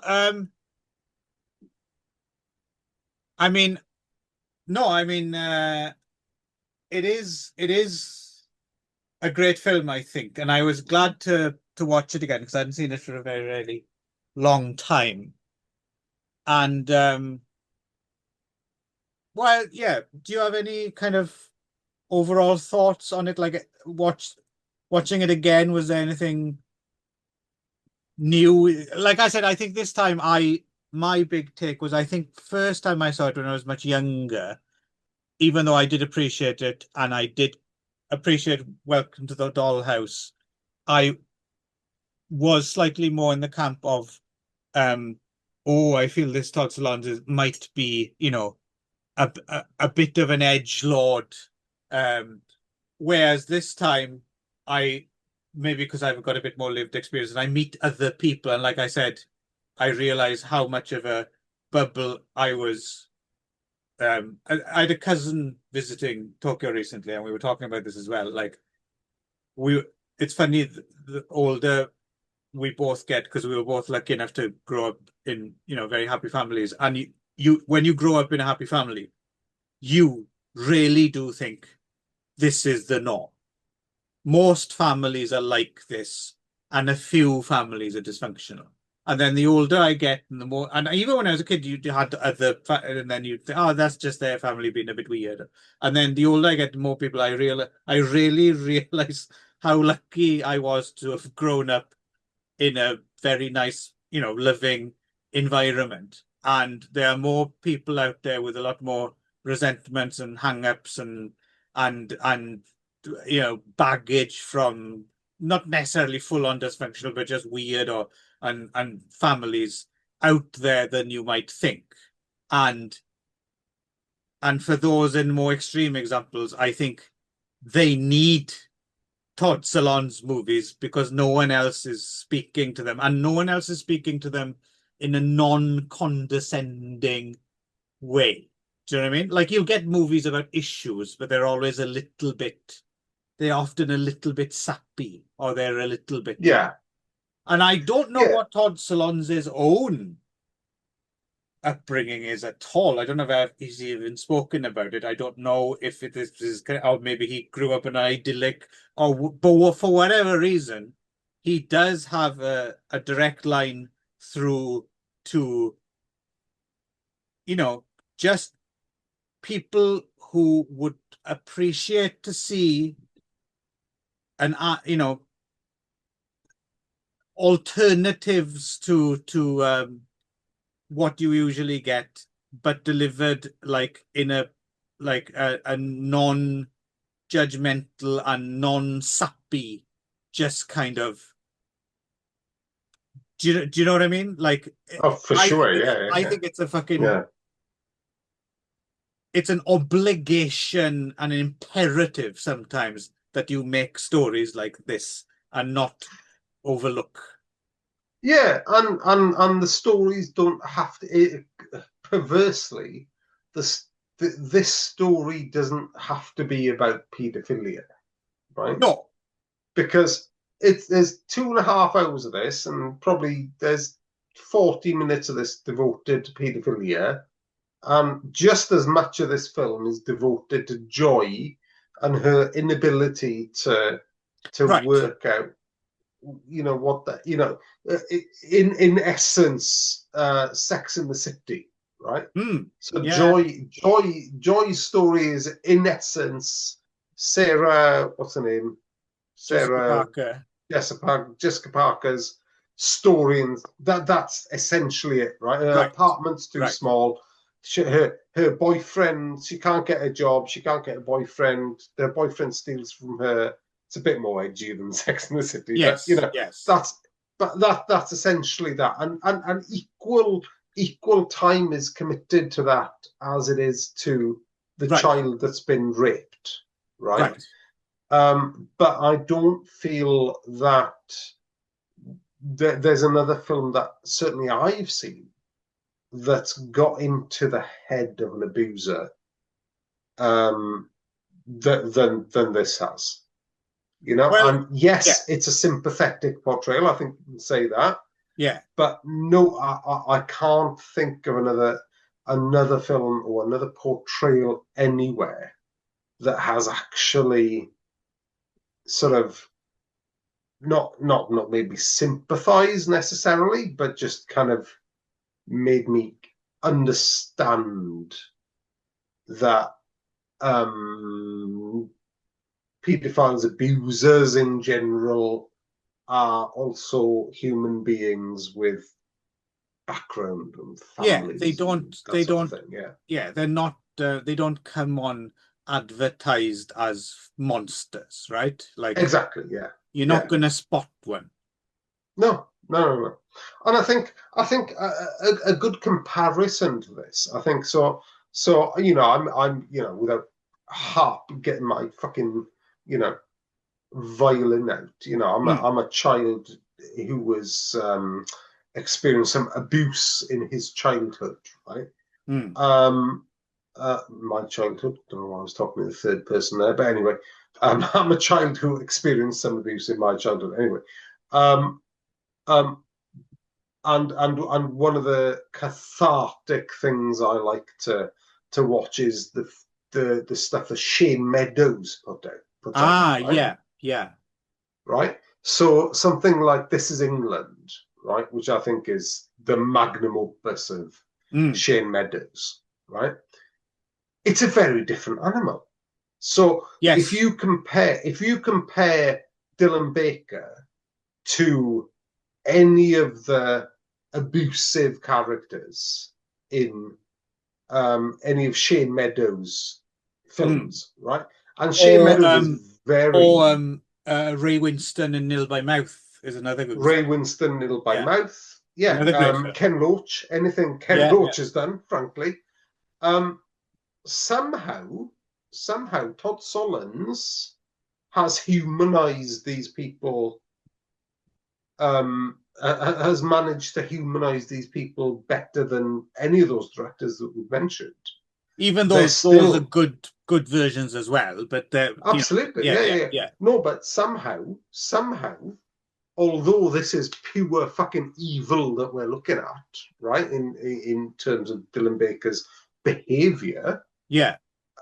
somehow this is these are human beings that we're dealing with, right? These are not like ciphers. These are not, these are not villains. These are not like, Thanos out of the Marvel universe. These are fucking people with fucking emotions and hang-ups and demons of their own, and they're relatable, right? Yeah. And that I think is what makes this film successful. Is that there aren't villains in this. There aren't heroes, villains. There aren't, these aren't ciphers. They're just fucking people who've Mm. gone wrong somehow, right? Mm. Who have stumbled in some way in their psychology to greater or lesser degrees. Right. Right. What do you think? I yeah, I mean, it's a difficult film to talk about, even though we've managed to do it for about 5 hours. But in terms of like a conclusion or something like that. I'm not, like I said, the only thing that I can say definitively is that I appreciate that it's offering something different that the cinematic landscape doesn't otherwise have, and does it well. So at the very least, it should be applauded and appreciated for that. But then beyond that, in terms of like, well, we talked about the cinema, like how it pulls it off cinematically and stuff like that, and the layering and all that. But just in terms of what do I think, if I get any message or meaning or anything like that out of it, I feel that's slightly more of a moot point for me, because the film kind of speaks for itself, and when it's done, you're going to have a lot of thoughts swirling around your head, and I'm not sure if you're going to come to any conclusion necessarily, but it's been a valuable shake-up, if you see what I mean. Yeah, and I think, yeah, you're right. I think there's no easy answer. There's no No, binary in this film at right. all, anywhere. No, that's what I like about it Um, as well, is it is non-polemical, really. yeah, exactly. Yeah. Yeah. So, yeah. So there's no binary. There's no goodies. There's no baddies. Not even Dylan Baker's a baddie, really. Mm. Um, and Although I'm not hiring him as a babysitter, I'll tell you that. we will not be hiring Dylan Baker to look after our children. No. um, but no, I mean it's again it's about how you feel when you leave the cinema, right? Mm. So I was very fortunate to have seen the cinema, and I remember going out there thinking, I fucking love this film, but I'm also incredibly confused. Right. Yes. I Yes. understood everything that was on the screen, but my feelings are confused. Yes. Yes. And And I I can think see, that's, I yeah. can kind of see why some people would react negatively to that, because some people don't like to come out of a film confused and Mm, confronted and made yeah. to maybe feel bad, or to see some bad things. Mm, But even those people, it's fucking good for you now and again. So, yeah, yeah, yeah. suck Well, it up. yeah, I am of the cathartic school of dealing with trauma, but Mm. not everyone else is. So, let everyone do their No, thing. no, no, But, I understand that. yeah. I wouldn't prescribe it to, hey, have you had a trauma in your childhood? Then you should watch, obviously you Yeah, should come to it by yourself. yeah, But yeah, so no, it's yeah, yeah, it's what it is definitely one of the best. It's one of the best. I don't know. Is it it is a black comedy, I suppose. That is a category it's in. Let's put it that way. It's more than that, but it yeah. is a black comedy, and it's definitely one of the like you said, you saw it on a big screen. I can't think of many American films this savagely black of a comedy that you would get to see the inside of a theater, right? Uh, Yeah, yeah, yeah. Well, and that's the thing, right? Is that you go from the arrest of Dylan Baker, right, as a paedophile, as a rapist, as potentially a fucking murderer, right? That's unclear. Um, very fucking quickly to the little kid who couldn't come at the start of the film, finally manages to come. The dog licks the cum off the railing he comes on, licks his mother's mouth around the dinner table, and everything's fucking hunky dory. well, and the The little kid end. announces, "I came," and obviously he's And I came. overjoyed, and the rest of the Yeah. families does assumedly doesn't know how to react to this. And that's hilarious.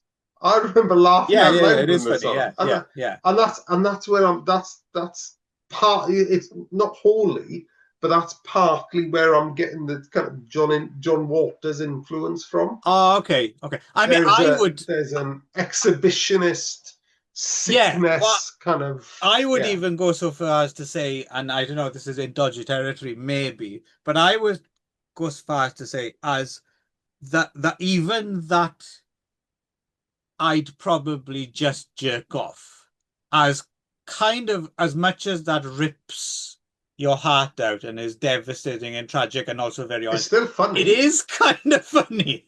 Yeah, It is kind of funny. yeah. So yeah, you're dealing in the darkest of comedies. Mm, Um, so I did want to talk a little bit just briefly before we go on. We should probably go soon. Um, I want to talk a little bit about life during wartime. okay. So Yeah. Life During Wartime is Todd Solondz film from about 6, 7 years later, right? And it is I keep reading people talking about it as a pseudo sequel or a sort of sequel. And I watched it and I was like, no, this is a straight up sequel. It's the same characters a few years later. What they've done though is they have different actors portray them. Yeah. Um, so for instance, Omar from The Wire plays John Lovitz. No, no, no, plays Philip Seymour Hoffman. And none other than Pee Wee Herman plays the John Lovitz character, Yeah. right? Ali Sheedy becomes Lara Flynn, all these things, Yeah. which is kind of interesting. And again, it's not complicated. The only one that's different is Ciarán Hinds, right, plays Dylan Baker's character. And Mm. I think that's the one that makes the biggest difference in terms of actors are actors and they inhabit different roles and stuff. But sometimes there are kind of limits and just people's physicality changes things. So, for instance, I think Omar from The Wire, I'm sorry, I'm blanking on his name, um, does a really good job of becoming Philip Seymour Hoffman. Ali Sheedy becomes Arifin Boyle. Ciarán Hinds doing Philip Seymour Hoffman. Kieran. Is it Kieran? Yeah. Okay, Ciarán Hinds playing Philip Seymour Hoffman. And I'm not blaming either one of them because I think both are good performances. Yeah. But Ciarán Hinds just is so different from Philip. Sorry, not Philip. From Dylan Baker. Is so different from Dylan Baker Yeah. that his Bill Maplewood felt like a different Bill Maplewood to the Mm. Dylan Baker one to me. Yeah. Yeah. He felt like the other characters felt like they could be, but he just felt very different. Not that it matters because he's a man who's been to prison, so he might be coming out a very different man anyway. So, Yeah. but Yeah. Yeah. Ciarán Hinds just seems like, Well, it's a dry run for palindromes as well. If but you haven't seen so see palindromes, oh, and okay, that's okay, when he right, messes with actors and okay, characters, interesting. and Because yeah, Ciarán yeah, Hinds just naturally just seems, I don't know anything about Ciarán Hinds, and he could be fucking Walter the Softy in real life. I don't know, but Ciarán Hinds just kind of seems like he might be a bit hard, and yeah. He's Dylan more Baker edgy than yeah, doesn't. exactly, yeah, yeah, yeah. Like, yeah. Anyway, that apart, so and Charlotte Rampling has a nice part in Life During Wartime as well. I don't know if you remember. She turns up, and I love Charlotte Rampling. Oh yeah, yeah, yeah. She's But I don't remember she's her in this part. Yeah, she's brilliant in everything, I think. And plus, yeah, yeah. she's another one of those actors who's clearly not afraid of controversial material. Like it's Mm. almost as if she seeks it out, right? Uh, so I've always been a big Yeah. Charlotte Rampling fan. So the thing with life during wartime, and like I said, I do appreciate the ironic title, is yeah, it's all the characters a few years later getting on with their business as played by different actors. Uh, the crucial difference for me was, like I said, I've heard Todd Solondz talk about originally the idea of happiness was to do things almost like it looked like a sitcom, but Mm. for whatever reason, I think that got away from him in a good way in happiness. Yeah, Life it could during never have been a wartime, sitcom in that no, life way. during Yeah, wartime does actually feel a bit like that. Like, and yeah, and it's a lot more. Uh, it's a lot more deliberately. I don't think this is a mistake. It's a lot more kind of cartoonish and on the nose and a bit more deliberately a twisted comedy than I think Happiness is. Mm, yeah. Um, and yeah, it nah, it's you can't. It's nowhere. Comparing it to Happiness is that's a that's a no-win situation, right? Um, on its own terms, I quite liked it. I thought it was quite good. Um, I thought it had some good moments, good performances, and it does serve that function as well of at least, well, here's a twisted, fucked up um comedy take on some things that you don't often see a twisted, fucked up comedy and done well. Therefore, I mean, there's a paucity of these, right? There's not many of them.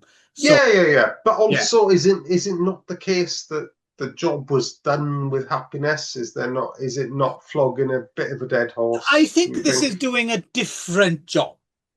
it is? Yeah. I Yeah. think it's doing a different job, and it doesn't excel at it, uh, Happiness. But no, I think it deserves its little place in the world. It's not one of the great Todd Solondz films, but it's yeah. So was that your problem with it? Was that it wasn't as good as Happiness, or did you have some other problems with it?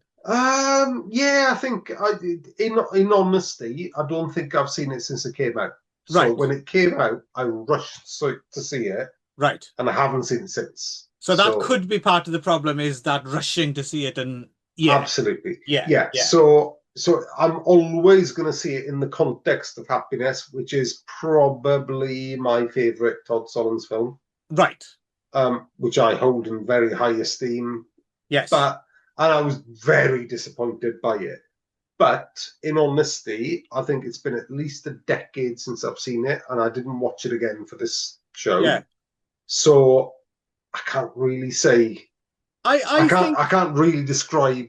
yeah, like I said, I wouldn't Yeah. want to oversell it at all, but I think Yeah. if you are able to disengage it from Happiness in your head, it's probably worth giving another spin. Yeah, well, I think what probably did it a disservice is that it was linked to Happiness.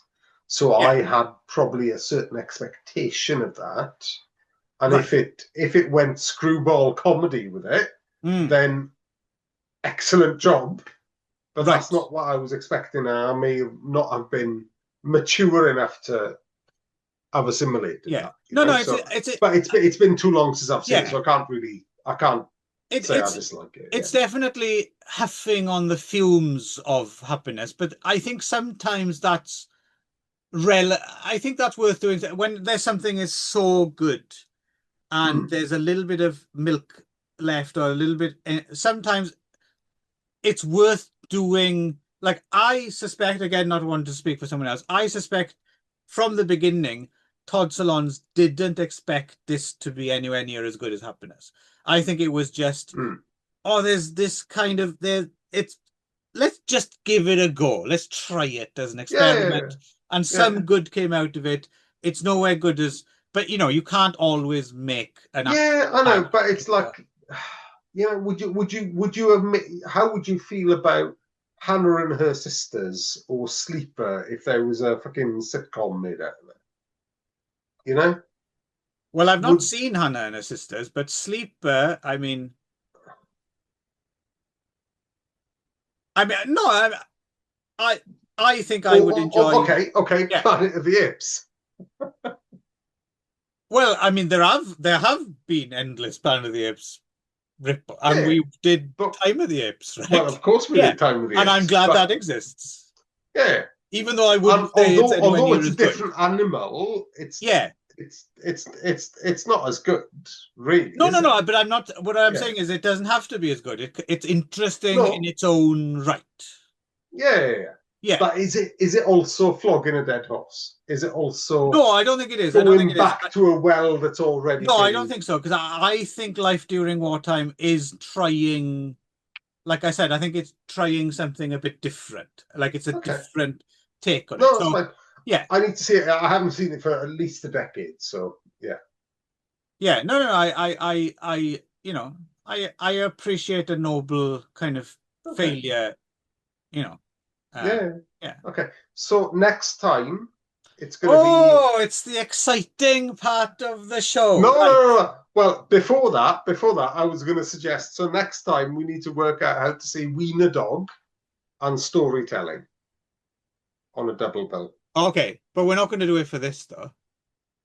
Well, unless wiener comes up. Well, let's find out. Okay. Right. And Drum roll. we're Drrr. not going to do this on screen this time because that didn't work well last time. So what? I'm still unclear as to how we're going to decide this for next time. Are we just going to do it all offline? I'm doing it right now, but Okay. Well, why don't my you tell PC's us what's yeah, well, my PC is very slow. So in the meantime, okay? sing some muzak or do a little dance or something, Oh, okay. and I'll tell you what I'm doing. Right. Just waiting for I Google to come up. am a cuckoo and I like sausage rolls and Are you I are you making up this song? I don't think I'm yeah. familiar with the song "I Am a Cuckoo." No, I am a cuckoo and I like sausage rolls. I like electronic things and I got a I tick like tock. playing bowls. Yeah. So have you done this yet or what? No, I'm still doing. Why don't you Okay, sing? Why I'll don't you still choose carry a on then. song that exists, like Dancing Queen or something? It'll make No, your life a lot easier. no. Go on. And I like bowls because they are round, because they are round. I really hope And if you Geraldine put hasn't my woken up toes in, in the middle of the night next door to hear you singing this to yourself. yeah, And it's stop, just stop interrupting me. You told me to well, sing a don't do it song right. about I'm on bowls. Google random. How long Hang does on. it fucking take to put a I fucking? told you my computer's slowing down. Well, I Random could have word done it. I could have done it in generator. 5 minutes instead of making me sing about fucking bowls and fucking, Right. you know, I'm pressing the random word generator button now. my eagle claw has got lovely knuckles. It's It's still got generating. knuckles Oh, and some oi! I've got it. talons. Okay, good. What is it? I'll spell it out because if I say with my accent, you might get the wrong one. So Wander. Wonder. Wonder. Yeah. Not Wonder. wonder. Okay. Yeah. Wonder. So hang on. Yeah, so wander means to wander around the place, to like wander like the Incredible Hulk. David Banner would wander the earth, Exactly. because he can't The be in one wandering, place. the wandering Jew legend. Yes. Thank you. Ooh, okay, wander. Yeah, good one. Yeah, lovely. Thank Well, you. don't thank me, thank the random word generator. Thank you. Thank you. Random word generator. We love How you. many how much have you had to Thank drink you. during this show? How many old speckled hen About empties four, are at I your think. feet? 4 to 5 beers, possibly. Okay. All right. Um, one jumps immediately to mind, but I'm I would love to do that, but yeah, let's give it a bit of a think. Yeah. Yeah. Yeah. Let's get on it. Yeah. Yeah. Yes. Yeah. Yeah. We'll keep you in suspense, viewers. Yeah. So Yeah. soon, Yeah. soon in January 2026 in the new year, you will Yes. see. Yes. So until then,